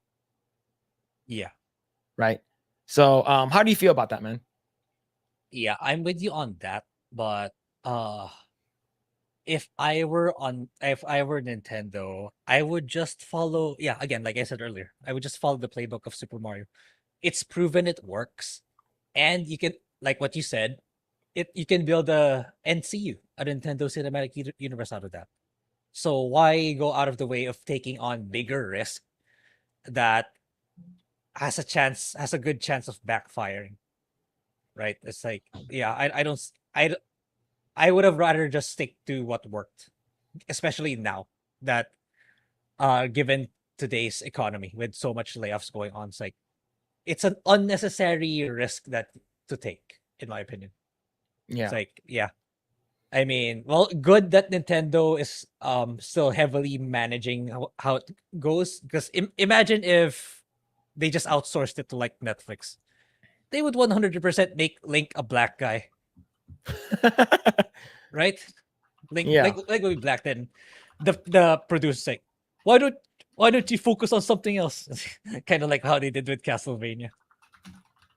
But yeah, Yeah. that's how it's optimism. Probably cautious optimism is the best way to describe how I feel. Mm-hmm. Yeah. All right, let's continue this. Let's see.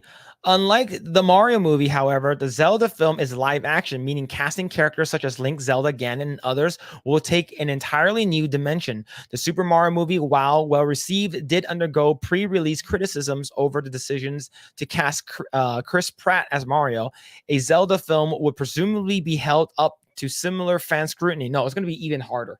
It's going to be way harder, is because if Ganon is not black, or at least like a dark, like I don't know, Puerto Rican or something like that, people will be pissed, right? You remember what they said with the person that they wanted to cast as like Nani or some shit like that, or like Lilo and Stitch characters, or David from Lilo and Stitch? He's like, oh, this person's not dark enough. This person's not dark enough. How dare you, right? It's live action will be higher scrutiny, 100%, right? If you don't sound like the character, people are going to be even more upset and stuff like that, right? People are, look how upset people that the fact that Chris Pratt was cast as Mario. He didn't have to woohoo, right? He didn't have any of that, like that from the original guy from Charlie, right? Or Charles, I think it's Charles. So how, like, live action is gonna be really, really hard, right? And it's gonna involve live action with realistic looking 3D assets and elements. So how is that going to work? How is that going to play out? So I already said when they were going to do like some kind of Nintendo universe, kind of cinematic universe, I said everything has to be 3D. Right? I initially said it has to be 3D, or the movie, you cannot be in the same universe, and it might suck. Like, why do you have to make it live action? Right? It's so shitty, man. So shitty. But let's continue. Let's see. It's unclear which Zelda story this movie will explore. I'm pretty sure they're going to do something that's simple. It does not have to do a lot of stuff, right? So, Link to the Past and what's it called again? Awakening. Like, I would say those would probably require more work. I would say they probably do something more simple. I would say Ocarina of Time it's too a little bit too much for them. It's because there's time travel. Right. So that's gonna, if you're introducing a character that's completely new to normies, you're gonna introduce time travel, they're not gonna like it. So, especially with time travel now. So I would say they would probably do something like Twilight Princess, or what's it called again? What's that Zelda game that came out for Switch again? Not Tears of the Kingdom, but the one, the first Breath one. of the Wild. Yeah, it'll probably be something more simple like Breath of the Wild. Right? Definitely. See, fans have speculated the possibility of a Zelda movie for many years now, with more than a few donning costumes to create their own trailers. Way back in 2008, we created our own version of live action Legend of Zelda. Back then, it was a Fool's joke, but now a prophecy has seemingly been fulfilled. It's unclear which Zelda story will be explored in this film's adaptation, or if new Zelda story would be told instead. It's possible Nintendo opts to explore the most recent successful entries and franchise by telling the story of Breath of the Wild, especially if it will open up a sequel to Tears of the Kingdom. One way or another, we'll have to wait to updates for Nintendo to find out what's in store. Yeah. So, and the thing is that we have to have Ganondorf, because Ganon is a pig. You have to have Ganondorf, because you're not going to do a giant monster CGI pig character and you're going to cast a person who play it. They're not, the actor is going to hate it too. So you're going to be casting Ganondorf. So most likely it will probably be Breath of the Wild, since Breath of the Wild was like one of the more recent popular Nintendos. So how do you feel, man? Do you think it's going to work out? It's probably going to be like 3-4 years from now, but how do you feel? Yeah, if Nintendo's supervising it, then maybe, but it probably won't do as well as Mario. Especially, yeah, they put themselves on an unnecessary hurdle by making it live action. But yeah, time will tell. The trailers they'll release will say a lot if it'll be good or not, in my opinion. Yeah. For me, they should just do 3D. Yeah. They should just do 3D. The next thing you should do is it should become a part of Illuminations, right? Unless they're gonna do this, Sony and Nintendo is doing their own shit. It does not tie into this. And then Illuminations and Universal and Nintendo are gonna do their own stuff. I think that would be fine. Yeah, but treat this like a spin-off and then probably an experiment if it can work. But yeah, I would go for 3D for sure. Agreed. Yeah, we'll see. But let's read some comments really quick. Let's see. They already think Link is gay. Yeah, I heard that. Right? It's because they're like, you have this this dude that has nothing, learns all these cool shit and saves the princess. Like, it's a very simple thing, right? You shouldn't be able to fuck it up, but I'm pretty sure they will. Yeah, there's a lot of LGBTQ people who really think like, Link is actually gay, and or they're actually friends, they're actually best friends, and they're not, they don't have relationships with each other. Johnny Lightfoot says, now that I think about it, the Sony leak several years back talked about a Zelda movie. Oh, was this it? Okay, if it was outsourced, Elliot Page would definitely be cast as Link.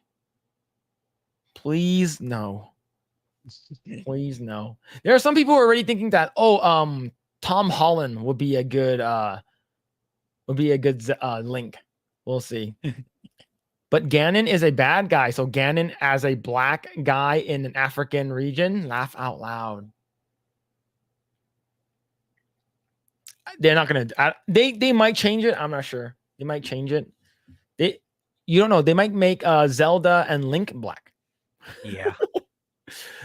Majora's Mask will be too complicated. Yeah, Majora's Mask is way too complicated. A lot of time traveling, a lot of like going back and forth and stuff like that. Way too much. Booming Bob says, make the black guy play the pig. I dare them. No, they're not gonna do it, man. No shit. It was all because Zelda becoming Sheik. Oh, the trans thing. Yeah. That's not though. It's not. She didn't change her gender. Yeah. She is dressed up as a different person because she wanted to become like a ninja. But here's the thing though. I can see Zelda being a badass character, like a badass girl boss character. But that's if they are going to do that story. Right? I know they're not going to do Wind Waker. I think Wind Waker is too simple. Wind Waker is way too simple. Right? They could do the original Zelda game. It could be because if Miyamoto's overseeing, he might do the original game. But like I said, the original game Ganon was a giant pig monster. No, not Tom Holland. Do you want Tom Holland, Grae? As Link, I'm not sure. Maybe Yeah. not. Maybe not. Yeah. I haven't seen this Uncharted movie. Yeah. Let's see. Zelda and Hyrule Legends had a great fighting style. Like I really do hope. Yeah, Skyward Sword. I can see it has to be something that's pretty simple for normies to absorb. No time traveling stuff. No back and forth like different times, resetting time. A lot of normies can't handle that kind of stuff anymore, or they might not like it. Right? Let's see. Yeah, but they have to use a lot of like. He has to have the Master Sword, so he has to find the Master Sword, right? You know, yeah, it's people are gonna hope this. If it's live action, it has to succeed. It has to. But we'll see. Yeah, Skyward Sword starts the timeline. Yeah, okay. Uncharted sucked. Did you watch Uncharted? Yeah, I haven't. I said I haven't, but yeah, I know it's bad. But yeah, I'll probably still watch it someday. Yeah. All right. It's crazy. Yeah, you're not a big Zelda guy, huh? Yeah, Nintendo in general, I'm not really And that's his Fire Emblem. yeah, not anymore actually, because I stopped making content for Fire Emblem. So I'm not actually excited for Switch 2 anymore. Because I'm more excited for the Steam Deck and like stuff like that. I'm actually looking if I to get the OLED one, the new announced OLED Steam Deck. Yeah, it's like you would only get a Switch 2 at this point if you're really into the Nintendo stuff. Otherwise, you can just settle for the other handhelds currently in the market. Yeah, it really depends on what Nintendo has for like exclusive games. Yeah. Like a new Mario Kart game, a new like the only thing that really got me into getting a Switch was like our cousin sold it to us for like $175. Like when it just came out. Like he bought two. Right? So he sold us for like $175. Yeah. Like, you know, when it came out it was like $300. And it was ultimately for Smash Brothers. For Smash Brothers Ultimate. Like that's the only thing. Like I didn't really care about anything else. It's like the only reason why I had a Wii U was all for Smash Brothers. Like I had 3DS just for that.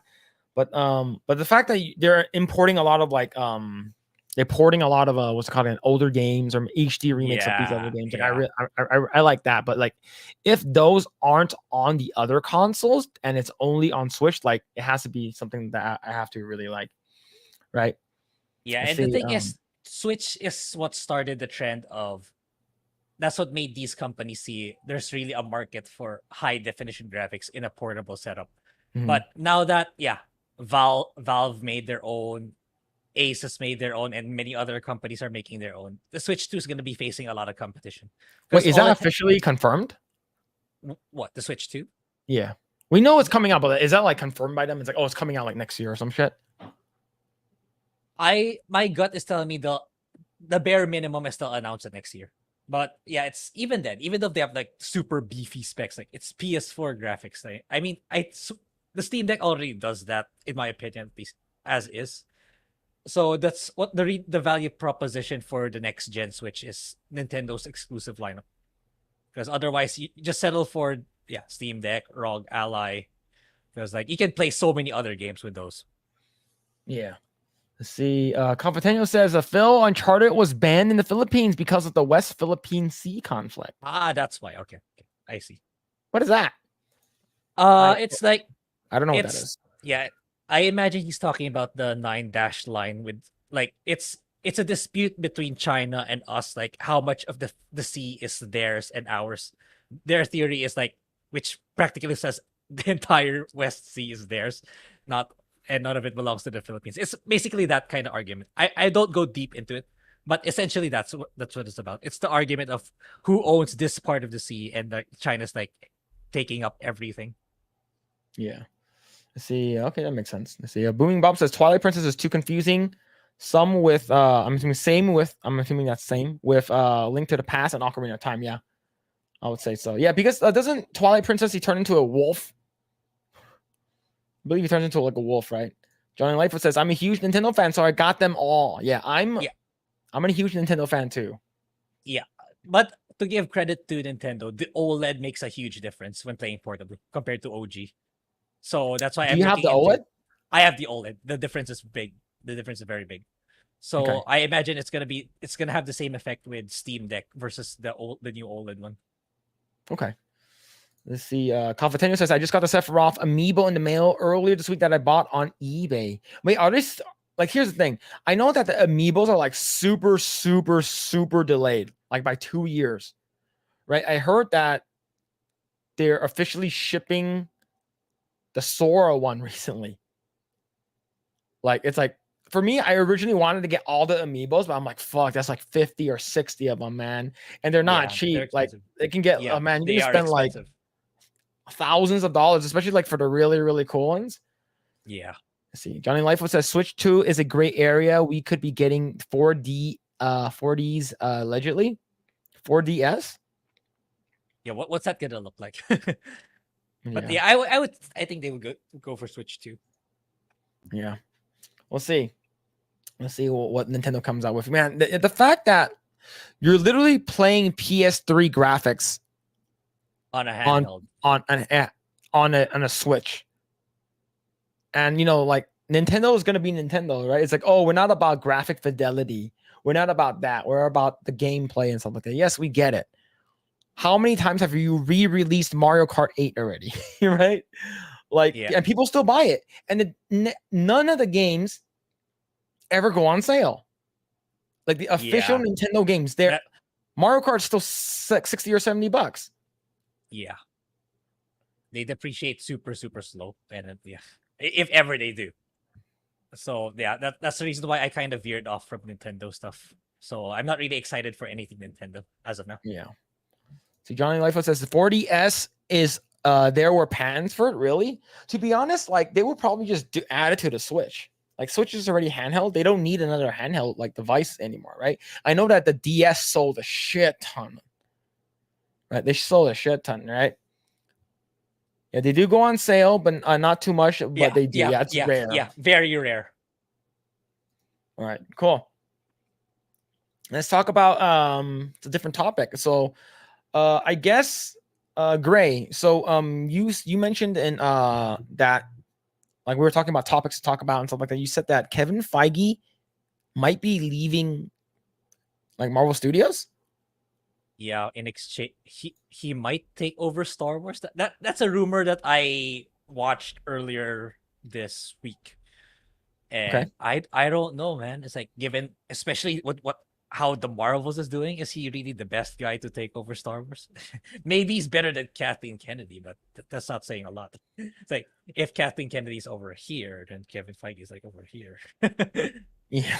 The- Like for me, like I thought a good person, especially with the first season of The Mandalorian doing so well, it would have made sense if Jon Favreau took over. Right? Like but now like with Ahsoka and stuff like that, with Mando season 3 not doing well at all. It's like no one cares about Mandalorian anymore. Like, does anyone actually still care anything Star Wars related? You know, maybe that meme that you posted or that picture with Jar Jar Binks marrying Rey Skywalker. Right, hold on. Let me pull that up. Let me actually pull that up. That was hilarious. Let me pull that up, chat. Let's see. Where is it? There it is. And this. Right? If it was this, I think people would be like, "Oh, Misa Darth Jar Jar. I come to destroy you," right? And the thing is that we already have what's it called? Darth Rey, right? In the Rise of Skywalker, right? You had a little version. Like if it was this, I think this might revive Star Wars just a little bit. Because people, I'm pretty sure people will hate this, but people will be like, all right, I want to see how bad this is. Just for fun. But let's go ahead and read this article right over here. It's from Yahoo Entertainment. Is Kevin Feige leaving Marvel Studios to join Star Wars? This is from a couple of days ago. Let's see. Kevin Feige is one of the biggest producers in Hollywood, currently working as a chief creative officer of Marvel Studios. All decisions to greenlight MCU projects and approve comic book storylines are taken by him, among other things. But is he going to leave Marvel for Star Wars? Here's all you need to know. Okay, is he leaving? Is rumored. Consider switching from Marvel and taking over Star Wars franchise after delivering Avengers Secret Wars. So Secret Wars coming out in 2 years, right? In like 2025. Right? So do you think so? I'm not, maybe that can change, especially with it'll depend probably on the incoming releases like Echo, Agatha, which I'm pretty sure is not going to do so well. So maybe that's not going to push through. Yeah, I mean, what's so bad about looking someone from the outside who actually has talent? Why do you have to keep moving people laterally to see if it'll work out? If they screwed up in their department, what makes you think they're going to do well in this other department? Especially when so much money is involved. Why not consider getting someone who has the experience and the track record to make sure that to greatly increase your chance that it'll be a success? I don't know. I don't know what's going on with them. Yeah. Well, let's see.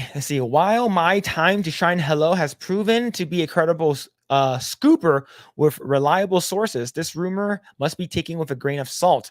After all, her intel has also been debunked in the past. Kevin Feige has been involved with Marvel since way before the MCU even started. It's safe to say that his name has almost become synonymous with Marvel. So even thinking of him leaving the MCU would feel strange to many. But given that he has been a head honcho for Marvel for close to 3 decades, it also makes sense for him to move on after Avengers Secret Wars. Up until now, Spider-Man No Way Home, Avengers Infinity War, and Avengers Endgame have been his biggest projects. But it is presumed that Avengers Secret War will be even bigger crossover event, bringing the old Avengers, new Avengers, Spider-Man, Wolverine, Deadpool, Fantastic Four, X-Men, and several other Marvel heroes together. So moving on to revive the glorify another franchise might be the next big step in his career while the MCU gets a potential reboot after Secret Wars. So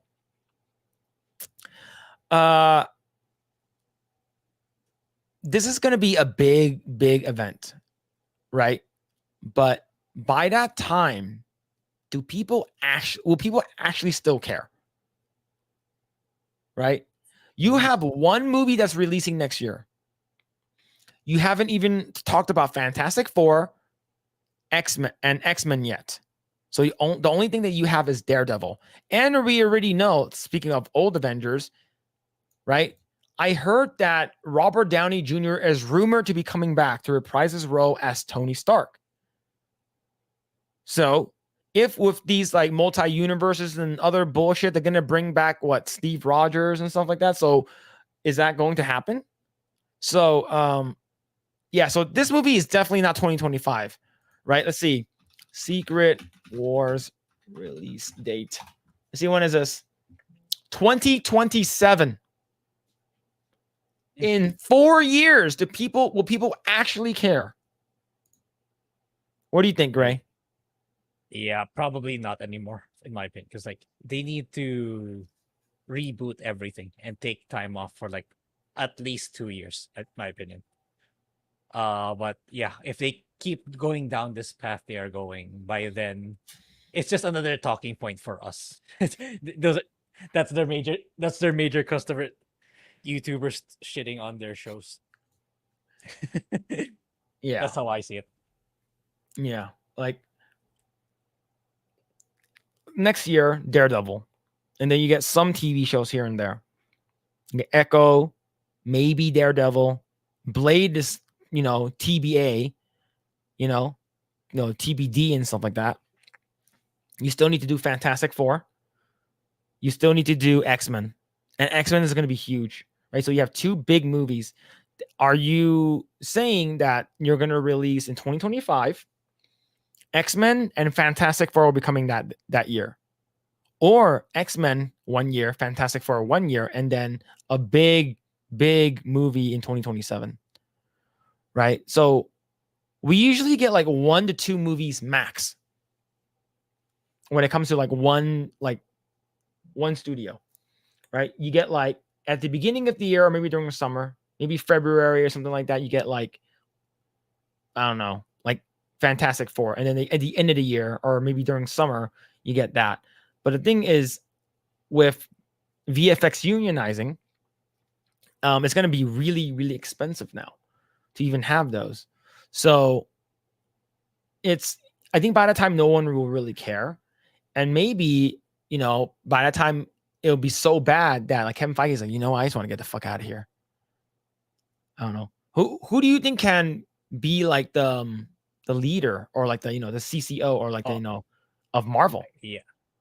I'm not well versed enough to give a good take on that. But if it were me, I would go for someone who has a track record already, not the newbies that they're taking in. It's like, I think what's going on right now in the minds of these high executives is like,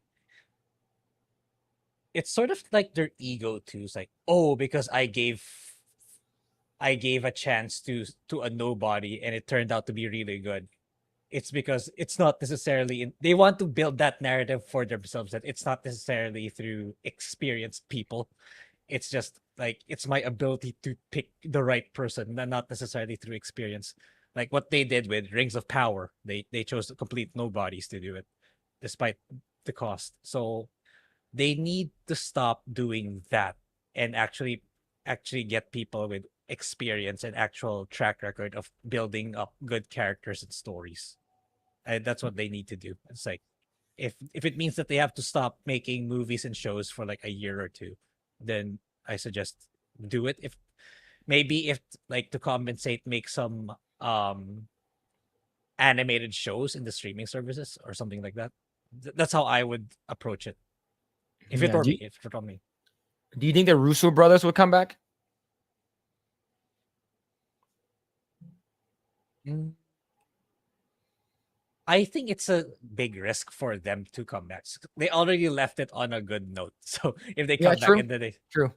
what it's like, it's too much of a big risk for them to come back, and if it fucks up, then that's what they'll be remembered for. It's like how they end. Yeah. Yeah, leave on a positive note. True. Yeah. All right, let's finish this article. Will Kevin Feige join Star Wars? While it's important to remember that nothing is officially confirmed, rumors suggest that Kevin Feige will take over Star Wars after MCU's Phase 6. The Marvel CCO is known to be a Star Wars fan and is confirmed to be producing a Star Wars movie as well. So it would be a sensible decision for Disney to pick up their most successful producer to steer Star Wars forward, because, of course, Kathleen Kennedy is not doing any of that kind of shit. Mhm. But yeah. So I would say it is not like out of like, norm for them to just do it. It's, they're just gonna hop over. This person's gonna be taking over now, and but the thing is, we have been hearing that Kathleen Kennedy is gonna get fired, or she's gonna be stepping down for like years now, like a couple of years now, but like more definitely like, oh yeah, she's gonna be gone. She's gonna be gone. You know, Doomcock is like, oh, she's gonna be gone very soon, guys. You know, you just gotta wait. You just gotta wait. And my sources tell me, and my little birds are telling me that inside news that Kathleen Kennedy is gonna get let go. Oh, I don't think it's just we hope that's gonna happen. We think that things are gonna get move forward and get better, but I think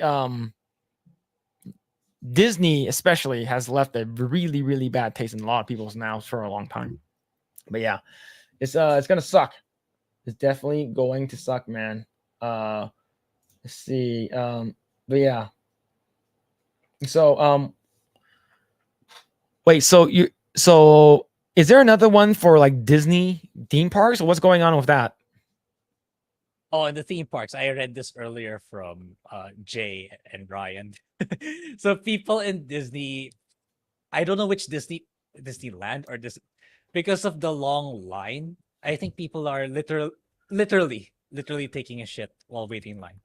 No way. Yeah, look it up. Literally.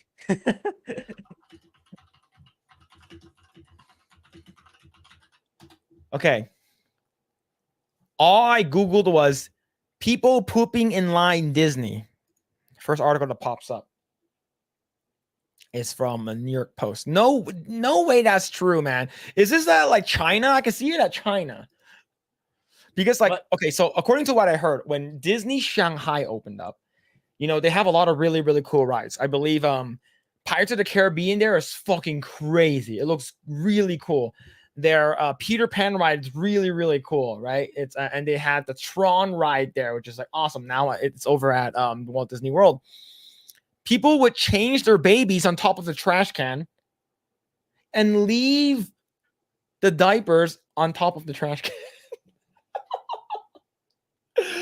No offense, typical behavior. China. But yeah, it's so crazy, it's so degenerate, man. Let me see. Disney. Let me find some images, some safe for work images. Okay. Let's see. Let's see. I think there was like really, really bad. Okay, I don't think I find it but it's just people would just like the trash is so full, will be so full that it's just people. It just really okay. Here.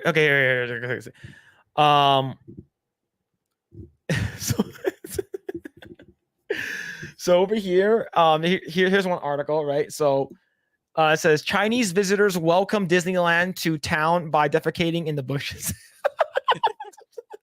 It's like, what the hell is happening, right? So I can see it, right? So here's another one. Let's see if we can find it. Let's see. So I believe this is this Shanghai? No, but yeah. So here's another article from Inside the Magic, right? It says Disney Park left completely trashed, guests litter everywhere, and literally the trash can's right here. They just throw it on the ground. But the fact that they're actually like literally pooping. All right, let's go ahead and read this. So this is from this article is from the New York Post. So Disney theme park guests are pooping while waiting in line for rides. This park here is Disneyland because this one is Sleeping Beauty Castle. The castle in Walt Disney World, the Magic Kingdom, that one is Cinderella's castle. So if this is this one, then this one is here in California. And it makes sense because we have a lot of homeless people and a lot of people just shit all over the ground and, All right, let's see. Let's see where it is. Yep. Let's see. When you got to go, you got to go. Even if you're in line for hours at the Disney theme park. Riders at Disneyland and Disney World have been defecating while standing in line, according to witnesses who reported the grotesque sight on social media. I am in the queue ride for Rise of the Resistance at Disney World. So this is Florida. Someone let their kid take a dump on the floor. Then they just walked out and left it. What the fuck? Rotor post on Reddit. Oh my God. This post was cited by the news page of San Francisco Gate. Disney guests can wait in line for Rise of the Resistance. The Star Wars themed attraction is more than an hour and a half, according to the Q Times website. Another Redditor who claims to have worked near the ride confirmed the claim, writing, for the skeptics, this actually happened. Fun fact, this was one of 3 shit-related incidents. Oh my god, dude, this is crazy. What do people like not just like wait in line anymore? It's like, hey man, can you hold my spot? I need to take a shit. But the thing is, the line moves so fast, by the time you get there, you forgot where you are, right? Especially if you're by yourself, right? So usually you have like a family member, a boyfriend or a girlfriend, a sister or brother. Hey, wait for me in line here, and then I'll be back, right? I'll be back. But the thing is, when did Rise of the Resistance open up in Florida, right? We're not sure, but that's insane, right? It's so crazy. Yo, Ogami Goro hailed the Fellowship Project Eggroll. Yo, what's going on, Dan? How's it going, man? I see. Rise of the Poop Sistance. True. Andy Contreras says, reminds me of that furry convention where in the States where adults were wearing diapers, shitting in them and throwing them around parking lots, hotels, and more. Wait, like furry con? Grae, have you been to a furry con before? No. Would you ever go? What's it? What, you have to wear costumes that are furry? So people who go, I don't think you have to wear a costume, but people who go are furries and they wear costumes and they pretend that they're like attracted to like other furry people. I don't know, man. Furry people are weird, man. Oh shit. Oh man. But would you ever go? And it's not my thing. Because like too much of the fur, I could probably get allergies. Yeah. Let's see. Mavis says, yeah, it was called the Rainforest. Internet historian made a good video. Rainforest. Oh my gosh. This sounds like Rain Durest. Yeah. It's been a while, but the YouTuber internet historian did a video about it. It was a specific convention. Oh my god. Real furry gray confirmed. All right, let's continue with this crazy shitty article. See, less fun fact. I was there all three of them. Oh my god. Imagine watch. Here's the thing. If it's your kid and they're like little like infants and toddlers or something like that, put a diaper on them. But if you're like an adult taking a shit in the middle of the road like it's fucking California Skid Row, come on, man. Look, between the two, number 1 and number 2, the one that's easier to hold for a longer time is number 2. Number 1, if you gotta go, you gotta go. And that's the only time you would actually need to defecate like crazy is if like your stomach is hurting. But have you seen this before? When you gone to like theme parks and stuff like that, have you seen crazy people that just like shitting on the ground? Nah, not to that extent. I have never seen that before. This is insane. Yeah. All right, let's see. A Reddit poster who claimed to have worked at Disney World in Orlando, Florida, described guests leaving their bodily waste on the premise. Bodily fluids no longer bother me after working at Disney. Let's just say that the attraction I work at has what the cast ended up dubbing the poop hall because the number of times guests have gone in there and pooped. We even put up a camera and it didn't stop. This claim was seconded by another Disney cast member, a reference to the company's theme park employees. Good Lord, the poop hallway. They wrote, adding that the testimonials about seeing human feces near the rides gives me war flashbacks. I dealt with way too many many bodily fluids that dang attraction. And here's the thing, though. So I worked at Disneyland for people who don't know, and I also worked at Universal Studios. Whenever there's a throw up on your attraction at Disneyland, Custodial will come clean it up. Bodily waste, bodily fluids, and like throw up, you call them, they'll come clean it up. Universal, on the other hand, you have to clean it up yourself. I've only, at my 4 years working at Universal, I've only have ever cleaned up throw up once. And it wasn't bad. It wasn't the one that smells like really rancid and acidic, but it was like, it's just like, just food. But like, they basically like tell you to grab the kitty litter, pour that shit on top of the fucking throw up, wait 5 minutes, and sweep that shit up. He absorbs all the fucking stuff. But yeah, Disney, you can't clean it up. You have to call someone to clean it up. But here's the thing, though. That was back in 2008. Things could be different now. I don't know, but this is crazy, man. This is insane. The Post has sought comment from Disney, the Walt Disney Company. In 2015, 2 former cast members penned a book detailing their experiences as custodial team workers in the 1990s and early 2000s. Okay, so it looks like it's still the same thing. Let's see.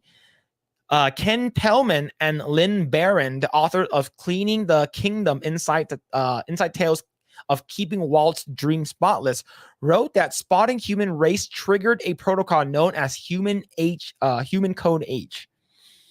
A Code H, which stood for horse crap, called for one of the cleaners to pick up after one of the horses that was pulling a vehicle along Main Street went to the bathroom.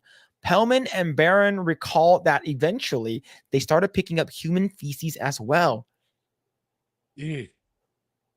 Okay, I have never used Code H. I've only used Code Blue. Code Blue is like medical emergency, because I remember I was at the end of the line for what's it called again? Finding Nemo, when I was working there, and a person just like fell to the ground, started having a seizure. So we called it like Code Blue, and then we like phoned it in, and then like the park ambulance came in like five minutes, which is pretty fast. But yeah, it's that's crazy, man. Let's see. On one occasion, a woman who stood in line for the Indiana Jones adventure in California's Disneyland, because Indiana Jones does not have a ride in Walt Disney World. The closest one they have is that dinosaur one. But yeah, they don't have an Indiana Jones ride. So it does make sense why the Indiana Jones ride in California has a lot of people. And that ride is fucking old, and it breaks down all the time. Usually you'll be lucky if you go there and the wait time is like below 30 minutes. You'll be super lucky. That ride breaks down all the damn time. Let's see. He burst into the control room for the attraction and deposited her gift right there. Wait, she burst into the control room for the, oh my God. So they broke into the operating room for cast members where they control the ride and took a shit there.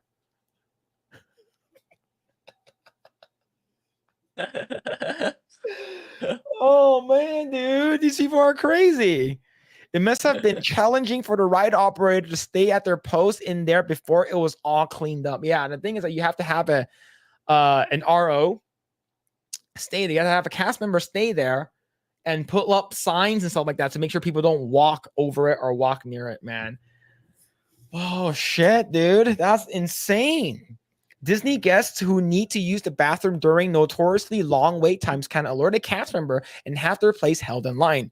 According to Q Time's website, the average wait time for the Seven Dwarfs Mine Train at Disney Magic Kingdom clocks in at 78 minutes. That ride is actually pretty fucking cool. I went on it. It's actually one of the newer rides that came out within the past 5 years. And it's really cool. I really like that ride. That ride does have a long wait though. So now, for regular people who go into the park, you gotta plan strategically on how to tackle the parks, right? Yep. Like, okay, let's see if I'm going to Disneyland. First thing, right? The first thing I do is I make a beeline to get a fast pass at Space Mountain, and then eventually mosey on over to Adventureland to go on Indiana Jones, and then I go on Pirates of the Caribbean, because Pirates of the Caribbean is relatively short. The line isn't that long. The line is always going. And then I go on Haunted Mansion. And then from time to time, if I want to get wet, I'll go on what's it called again? Splash Mountain, which is no longer there. And then usually by that time my fast pass is ready to go. I'll go to Space Mountain and do all that stuff there. Right now, there is also this thing in Disney World where if you book a room with them at the Disney park, you can get to RSVP months in advance to get your to basically reserve your time to ride that ride. It's literally an RSVP for a time, which is pretty cool. But you have to reserve a spot at the hotel, at official Disney hotel. That means it's going to be more expensive than regular hotels. Yeah. Right? A lot of people stay at like the Hilton, the Marriott, or whatever. Right? It's a lot cheaper. A Disney hotel is like $300 a night. It's not cheap. Right? If you stay at the sports hotel, is a little cheaper, maybe like 150, 175 a night. So according to this, is what I'm hearing is these are walk-ins, people who live there. Right? People who walk in and they just basically go inside and it's like, all right, I'm lactose intolerant and I'm gonna eat this ice cream. 45 minutes into the line. Oh shit, man. I gotta go. You know what? I'm not gonna wait. I'm not gonna lose my line, man. I really want to go on this ride, so I'm gonna take a shit right over there in that bush. Oh shit, man. This is insane. What do you think about this, Grae? Yeah, it's more of a behavior of people in general than a Disney thing, but yeah, probably the best thing Disney can do is be more efficient. I don't know in what way. Maybe more they can't really hire more people just for that, but probably new procedures, maybe new equipment and cleaning agents to be more efficient. It's like when it's like they run right away and do the dirty work. That's because you can't really change people. You can't really tell people, oh, you shouldn't be doing this. It's really up to them to figure that out themselves. It's a funny story that popped up this week. Oh man. Okay. See, this is what you need. All right. If you're like, hey man, I'm one of those people. I don't leave the line. I stay there. 7-hour wait for this once in a lifetime ride. 7 hours, man. You just got to go on Amazon and get yourself some adult diapers. You know what? Okay, speaking of adult diapers, you know what's funny? So I was looking at a video game one time, and when you scroll down, it says also bought along with, like people who buy items. Yeah. One of them was a video game that's for World of Warcraft, and then the one that says bought with was adult diapers. Yeah, I get the reference. I get it. Oh shit. But yeah. Let's see. 78 minutes is pretty long. That's not the longest I've ever waited for a ride, but that's pretty long. Yeah. See, wait times at Space Mountain can approach an hour. Last month, Disney jacked up prices at its California and Florida theme parks by as much as 10% on some tickets. It's raised prices at Disneyland by 8.9 on a single day tickets, pushing the cost of $194. Yeeks. When I worked there, the theme park tickets were $79. So more than double now. Holy shit. That's so fucking expensive. Now, here's the thing, though. They actually tell you how to talk to guests if you are asked, why is a ticket so expensive? They actually give you a script on what to say to them. You basically have to say, you're getting fireworks, free rides, a parade, unlimited rides, of course, if you can wait. And you get the theme, you get like all the theming and all the stuff. It's like you're basically getting a show, right? So like factor that into if you're going to a carnival, how much is it to go on every ride, and how about if you want to go on it multiple times? If there's fireworks shows, if there's a parade, all that kind of stuff, how much would that cost you, right? But that was back then when it was $79. This is $194. This is almost $200. And you're basically waiting in line for a ride like Peter Pan's flight bullshit that's always fucking 75 minutes. you know, you're waiting. Basically, people usually go to Disneyland for like 6 to 8 hours average. Some people go like the entire fucking day, which is fucking nutty. If you don't get your fast pass, your shit now, and I know like fast pass actually costs money now, like in order for it was just fucking stupid. There's no way. Like you go to a park, you spend $200, you go on 1 or 2 rides because you have to eat. Yeah. Right? You have to eat. So are you going to be one of those smart people that brings in like, sandwiches so you don't have to buy park food because park food's fucking expensive? Back in the day, I used to buy a turkey leg for $6. Turkey legs are like $15 to $16 now, or even more. I'm not sure. A churro, it used to be like $3.50. Now a churro is like $8 or whatever. So if you don't plan out your shit, you just go there willy nilly. You're gonna be one of those people who's pooping in the line. Yeah. So Especially the food. when you went to Universal, did you plan out your day, or you're like, okay, I just want to hit Mario and that's it? Yeah, I didn't really plan it out. But yeah, I did not poop. You didn't poop in line? No, I did not poop in line. But yeah, but I can see why, given of course the food there is not exactly per se healthy. It's more of the delicious type of food that'll not necessarily work well for your stomach. But yeah, that's also part of the planning, I suppose. You have to anticipate for that, especially what you'll be eating at the theme parks.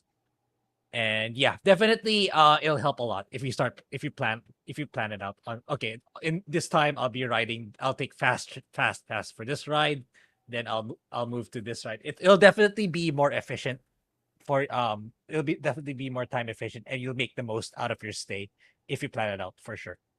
Yeah. Or you can be if you have a lot of money, and I know a lot of people don't, you can go to the guest assistant people, the people at the front, and like when you go into the park, it should be right next to the fire station. There's a guest assistance area where you can actually, we call them plaids because they always wear like a plaid vest. They usually are like bringing around people who are like either celebrities, or they're bringing around people who are really, really rich. So you pay like, I don't know how much extra, but I'm assuming like if a ticket's $200, you're probably paying an additional like $400, maybe $500. But you basically get, I believe, 3 to 5 rides that you can go on like right away, because you have a cast member walk you on, and you also get lunch. But you're paying like $800 per person, maybe. Is that worth your time? Right? I know Universals have this thing called the front of line pass. And I believe I believe if you get the green one, anytime after 2 p.m., you can go onto any ride. And it's basically like a fast pass. If you get a blue one, it's an all-day pass. If you get a VIP, you get a VIP, and you also get lunch and stuff like that. Now, the reason why I think that the Universal front of line pass is better, I'm not sure if they have it at Universal Orlando.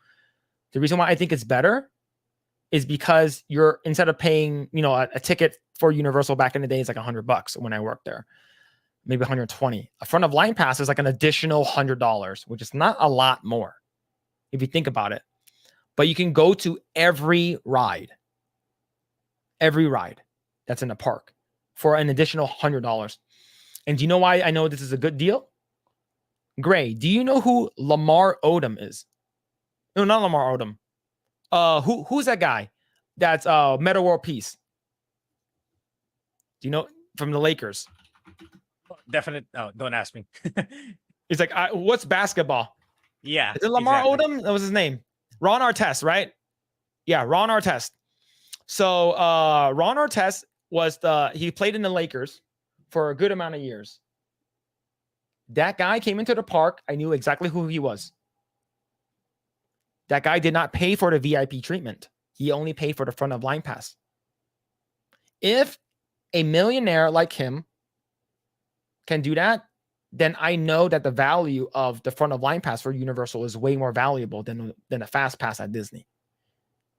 Right? And the thing is, a fast pass could get sold out. Not sold out, but it can be out of, like, it's gone, because you got to go there early, put in your ticket, and it all depends on the time slot. And if you don't make that time slot, then you're fucked. So yeah, so the value of Universal is way better. But let's go ahead and finish this article right over here. Let's see. The company also spiked the price of yearly passes of Disney World to Orlando by 10%, with most expensive Incredi Pass $1,500.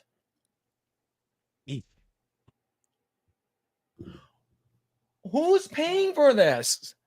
The attempts to boost revenue come after Disney revealed a $6 billion spending plan on parks and cruises over the next 10 years.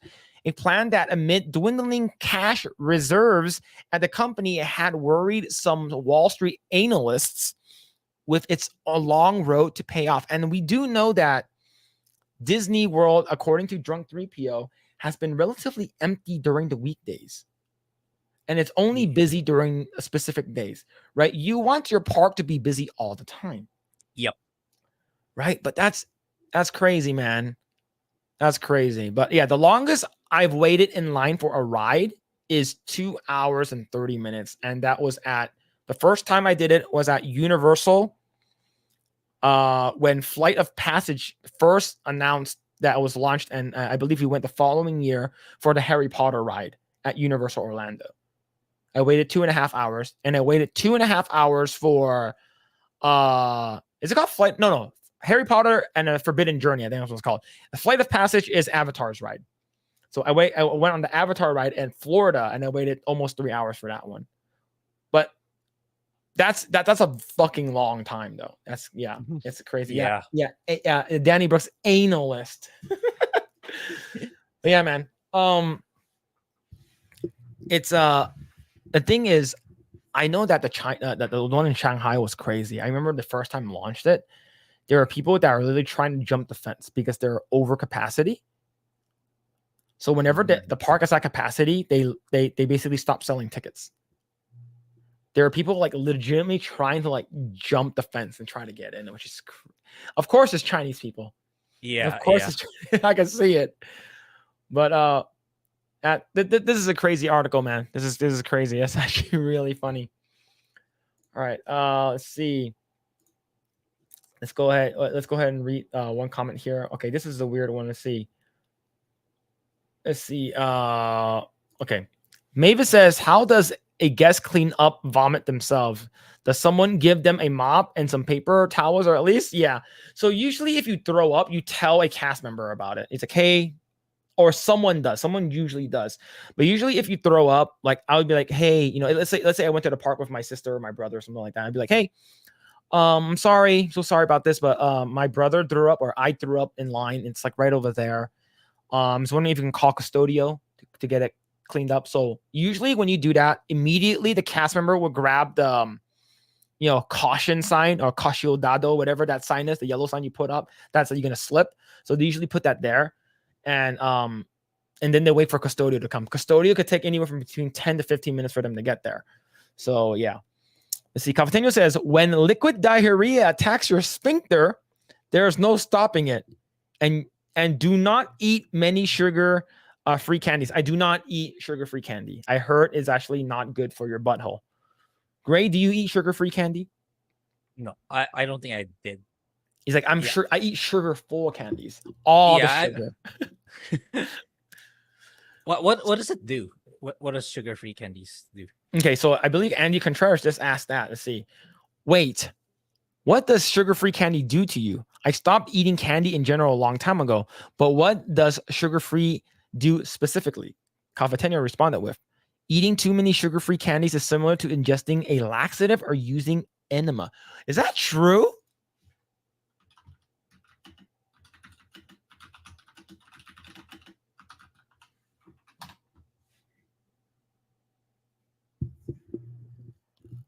Let me see. Sugar, alcohols. Okay, wait. Sugar-free candy, nutrition bars, cookies, cakes, and other sweets might be sugar-free, but they do contain sugar substitutes, many of which can cause diarrhea, especially sugar alcohols. Artificial sweeteners such as aspartame and I think sucralose can also cause diarrhea in some people, but sugar alcohols are more likely to induce diarrhea. When you eat foods containing sugar alcohols, be aware that you might experience sudden explosive diarrhea if you eat too many. Well, that's good to know. Good to know. Yeah, so Grae, don't eat sugar-free stuff. Okay, noted. But I don't think I've ever even seen one. Or Yeah, maybe I did. I just didn't realize it was sugar free. so the only thing that I do that's sugar-free the most is Coke Zero, like zero sugar, right? Like I don't do like substitute. Like I don't do like diet soda. I don't do sugar-free stuff. Yeah, I heard it fucks up your asshole. And I already got too many of that. Let's see. Edwin says, I'm one of those lactose people. I have to plan out my day ahead of time. I know to stay away from milk products and certain foods so that I'll never have to run to the bathroom. All right. So, Edwin, for you. I'm also lactose, but I'm minor. I'm minorly lactose. And I only get lactose off of like milk, like whole milk. Like if I do lactate, that definitely helps. But my wife said that the lactose intolerant people are the most self-sabotaging people on earth. Meaning that, let's say if you're lactose and you eat ice cream, but let's say you're at home, you're at your comfort of your own home. Even though you're lactose, would you eat pizza? Would you eat cheeseburger? Something with dairy, right? Something that will fuck you up. My wife asked me, wait, you're lactose. Why are you eating ice cream? I was like, it's fine. Right? Because so she said that because people would sort of just deal with it because they want to eat whatever said product. Now, Grae, are you lactose intolerant? I would say semi, because like I can eat dairy or drink dairy up to a certain degree, but once I get past that threshold, yeah, good luck. I'll feel my stomach will feel awful the entire day. Now, do you agree with what my wife said, saying that like we are the lactose community is the most self-sabotaging community? Yeah, I get that. I get that rational because it's whatever it is, whatever the dairy thing is you're eating or drinking, it's more likely than not it's gonna be good to a certain extent. So you're like, okay, I'll endure it for a time for now, but you're not gonna do it all the time. Sometimes, but not all the time. It's like what's it called? Knowing that you're lactose, is like, hey man, you're lactose, you're gonna eat cheese. It's fine. It's like it's fine. Yeah. I when's the next time I'm gonna eat this? These cheese, Philly cheesesteak or something like that, right? Like fuck it, fuck that shit. I don't care. I will brave through the pain in my stomach and potentially be in the restroom for a couple hours, but it's fine. It's worth it. And then when you're at the moment, you're like, it's not worth it. And then when you're out, you're like, all right, cool. I'm fine. I can do it again. Let's see. Andy Contreras says, I always bring sandwiches. I make the best ones. All right. You gotta send those sandwiches to directly to our PO box. You gotta oversee it to Grae. We'll be the judge of your delicious sandwiches. I usually don't eat until after park visit. I'll have drinks throughout the day and I leave sandwiches inside a cooler. Oh, that's smart. So here's the thing. I know Disneyland, I'm not sure how strict they are when it comes to like hot food, like bringing in sandwiches and stuff like that. But I usually bring in banh mi. Grae, do you know what banh mi is? I don't, but I get the feeling that I will. Maybe there's another brand equivalent for us or another product that's equivalent to it. If you show pictures of it. So a lot of people call it banh mi, but it's called banh mi and is a Vietnamese sandwich, and it's fucking delicious. I'll bring it up. Ooh, we're gonna get hungry now. So it's like deli meat. Yeah, but it's like specific deli meat, and they use like pate, like liverwurst. Banh mi. Oh yeah, we have that. We have that. Yeah, and they have like pickled daikon and carrots. They put in like parsley, and they put in like a little bit mayo. Oh man, and when the bread's like super fresh, like the barbecue one. Oh god, look at that shit. Look at that shit, man.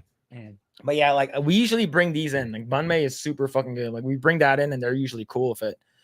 But yeah, I usually bring that. Let's see. Edwin says same thing with going to the movie theater. I won't eat or drink anything 12 hours ahead of time. Wow, 12 hours? So that I don't have to go to the bathroom during the movie. Okay, so here's the thing. There is this app, I'm not sure if it's still available, or a website. It's called Run P Time.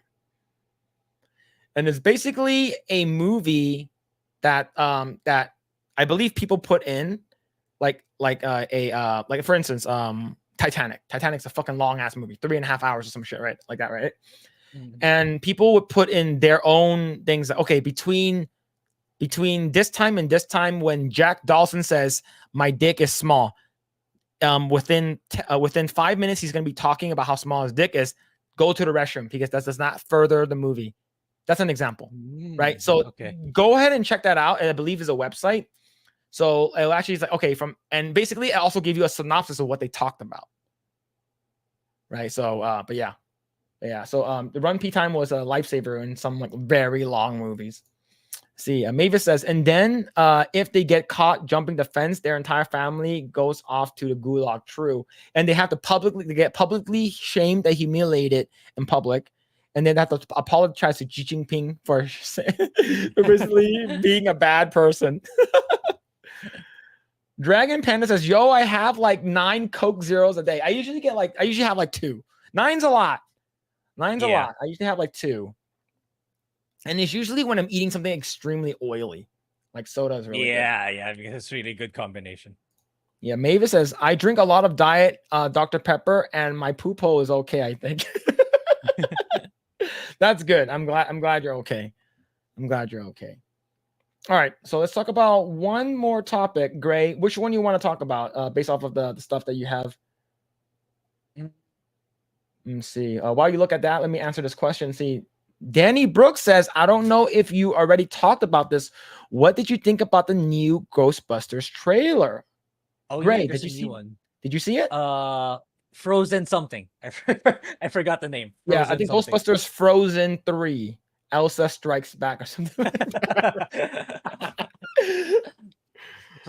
Well, we can talk about, but we're gonna get copyrighted if we see it again. But I think it's okay. It was like the trailer was about everything like this. Something was coming up from the beach. Yeah, Like it was freezing up the entire city. But yeah, that's about what I picked up on.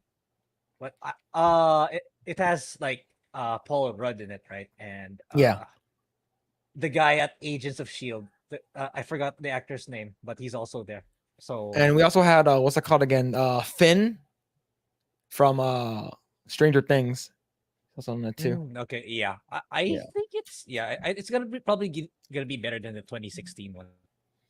I didn't watch, was it Afterlife, Ghostbuster Afterlife, which is the one that came out not long ago. I didn't watch that one. I've only seen 3 Ghostbusters movie. I've seen the first one. I loved it as a kid. The library scene will always haunt me. It was always very scary, but I loved the movie as a kid. I didn't know the part where the ghost unzipped Dan Aykroyd's pants and gives him a blowjob as a kid, but now I know. I probably want to watch it again. I like Ghostbusters 2 as a kid because controlling the Statue of Liberty was pretty cool. They all got into the top of the crown, Statue of Liberty, and they walked out. I thought that was pretty sick. But I heard that movie wasn't that great. And then I watched the 2016 one. That was god fucking awful. Yeah. What I wish they did was a continuation of the Ghostbusters into a different generation versus rebooting it entirely. And they basically turned Chris Hemsworth into a piece of shit. Yeah. I hated it. Great. Did you watch the original Ghostbusters? I am not. I know I watched some episodes in Cartoon Network back in the day, but I think that's I about it. like the cartoon one. The cartoon one was good too. I like that one. Yeah. But yeah, I don't have a lot of experience too with Ghostbusters. But this I think it's fine. I think it's worth watching. The trailer that was shown. Yeah. That's So this one. now the thing is, Afterlife was pretty good. Yeah, I heard it was pretty good and it was faithful to the original. Now, I did watch the trailer. Who's that fat short piece of shit at the end of the trailer? Patton Oswalt. When you hear his voice, I'm like, God, I hate him. The rest of the trailer was decent though. The beach scene when they're running and all the spikes come up, I'm like, someone better fucking die. No one died at the beach, unfortunately. What do you think, Grae? Are you gonna watch it? We can, like, if you guys want, like, we can force Grae with consent to watch the original movie from the 80s. That one still holds up. Like, that's a good movie. A practical effect in that movie is really good too. That one is good. The second one was like meh. It's up to you. And then Afterlife, and then this new one, Frozen Penis is yeah, they're all connected. So but Grae, did you watch the original movie though? At least the first movie. Most likely not. Maybe I did. I just don't remember. But then I'll remember if I watch it again. But definitely I need to watch it again if ever. Yeah. Okay. Yeah. The first one was good. I just remember I really liked the first one, and yeah, my favorite character was Dan Aykroyd. I don't know why. I just liked him the most. Of course, the second one was great. It's because what's this called? God, who is that? Who is that short guy with the glasses? He finally becomes a Ghostbuster and he gets a girlfriend. I'm like, yes, that's the second movie. But that I like that one. But yeah, the overall it was good. I enjoyed the first one. So I would say just rewatch it. If you probably maybe watch maybe a couple of scenes or something like that, but I'll definitely watch it if you haven't, and then we can probably talk about it. And we'll probably have to watch Afterlife as well because I'm gonna link to this one. Yeah, Rick Moranis. Thank you, Rick Moranis. But yeah, I thought the trailer was okay. You know, I do want to check more of it out. I know people were super excited for it, and it's we'll see. I need to watch Afterlife to really consider if I want to watch this one. Yeah, but it's good though. It's good. The original one's good. Let's see. Rick Moranis is coming back for the new Honey I Shrunk the Kids movie. Is that a continuation or is it a reboot? Because I did like Honey I Shrunk the Kids. Did you watch that one? No, I don't think so. That one was good. That one is good, man. It's like a wholesome one. So basically, like Rick Moranis is like a scientist, and he finds a way to like shrink stuff. Like, so basically, I guess his kids got caught up in it, and he shrunk his kids, and like it shrunk them to like the size of like an ant. And like they would go into the garden and stuff like that, and they see like giant spiders. Like, holy shit! Yeah, it's actually really cool as a kid. And then I believe later on they had another one. It's called like Honey, I Blew Up the Kid or something like that. And he has a thing that enlarges the kid where it made one of their babies like a giant, and they're like running around Las Vegas. It was actually pretty good too. That one's good. Yeah, a lot of Rick Moranis movies. Yeah. I need to watch Spaceballs, man. Oh yeah. He's the helmet. He's Darth Helmet. Okay. Yeah, the ant. Don't bring that up. I remember the ant. Oh man, that was good. But yeah, we would definitely watch Ghostbusters again. I probably need to watch that again. I really liked it. Was there anything that dropped this week that you're interested in, Grae? In terms of movies, TV shows, movies, or maybe even video games. I know you're like super like hardcore into Star Ocean. Yeah, that's where I'm at the video game part. But yeah, there's like I said, there's this TV show on Netflix called Freyren. I'm really liking Freyren. It has a really good plot. Then I'm Spy Family is also getting good. The main plot is starting to unravel. I watched the latest episode last night. I'm so behind. The only thing that I watched the anime related was the final episode of Attack on Titan. I should get it. Yeah, I'm really more into anime recently compared to because I'm so sick and tired of the woke shit. So yeah, Blue Eye Samurai. It's getting really rave reviews, but it's low key for some reason. Not a lot of people are talking about it. Okay. Then yeah, I mean that's a lot on my plate already. Actually, it's more on anime and yeah, Star Ocean. And yeah, if there's any TV, probably Yu Yu Hakusho next month. It's next month already. Yeah, it's next month. Oh Yu shit. Yu Okay, Hakusho. I didn't even watch the trailer. So here's the thing: I never really watched Yu Yu Hakusho. Ye- So like I watched like 1 or 2 episodes, and I was like, you know, Yeah, I'm I not sure if I'll watched. like this. Yeah, I watched some episodes of the anime. I'll be honest, like maybe first 3 to 5. It starts super slow, but then when he starts battling the different monsters, that's when it gets really interesting because they spent a huge amount of time. What's his name? Eugene? I forgot his name. The main character's name, but they spent a lot of time building him up, like how he dies, then he sees how he eventually becomes like a ghost fighter. They spent a lot of time on that in the anime. Okay. Yeah, I'll probably check it out. Let's see. Competition says Invincible and Jack Reacher are back with new episodes on Prime. How many? I haven't watched Jack Reacher. How many episodes of Invincible? Is it like 4 only? I heard. Oh yeah, Great. yeah, Have you watched Invincible yet? not yet. Yeah, for an yeah. American Wait. animated show, it's good. Okay. Wait, it's on Netflix, right? It's on Amazon Prime. Okay. Then Prime yeah. Video. Yeah. Okay. All right. Man, we're at 4 hours already. Yeah. We're already at 4 hours. All right. Let's go ahead and okay. So next week we'll be back with Dan. Dan's gonna be on, and yeah. We're gonna see if we can get Drunk 3PO on. I know he's been super busy with his whole pirate stuff. I believe he's coming up with a new story. So I did talk to him a little bit earlier when I was in his chat when he was going live. I'm gonna see if we can get him back. He said that he said soon. But once the holiday comes, I think everyone gets super busy, so we probably won't be expecting him until the new year. I know a lot of people enjoyed having X-Ray Girl on, and we're gonna see if we can get X-Ray Girl on again, maybe, and hopefully Grae is not in Hong Kong this time, Yeah. so you can also talk with her. So, if you guys don't know, I submitted my industry badge application to LA Comic-Con.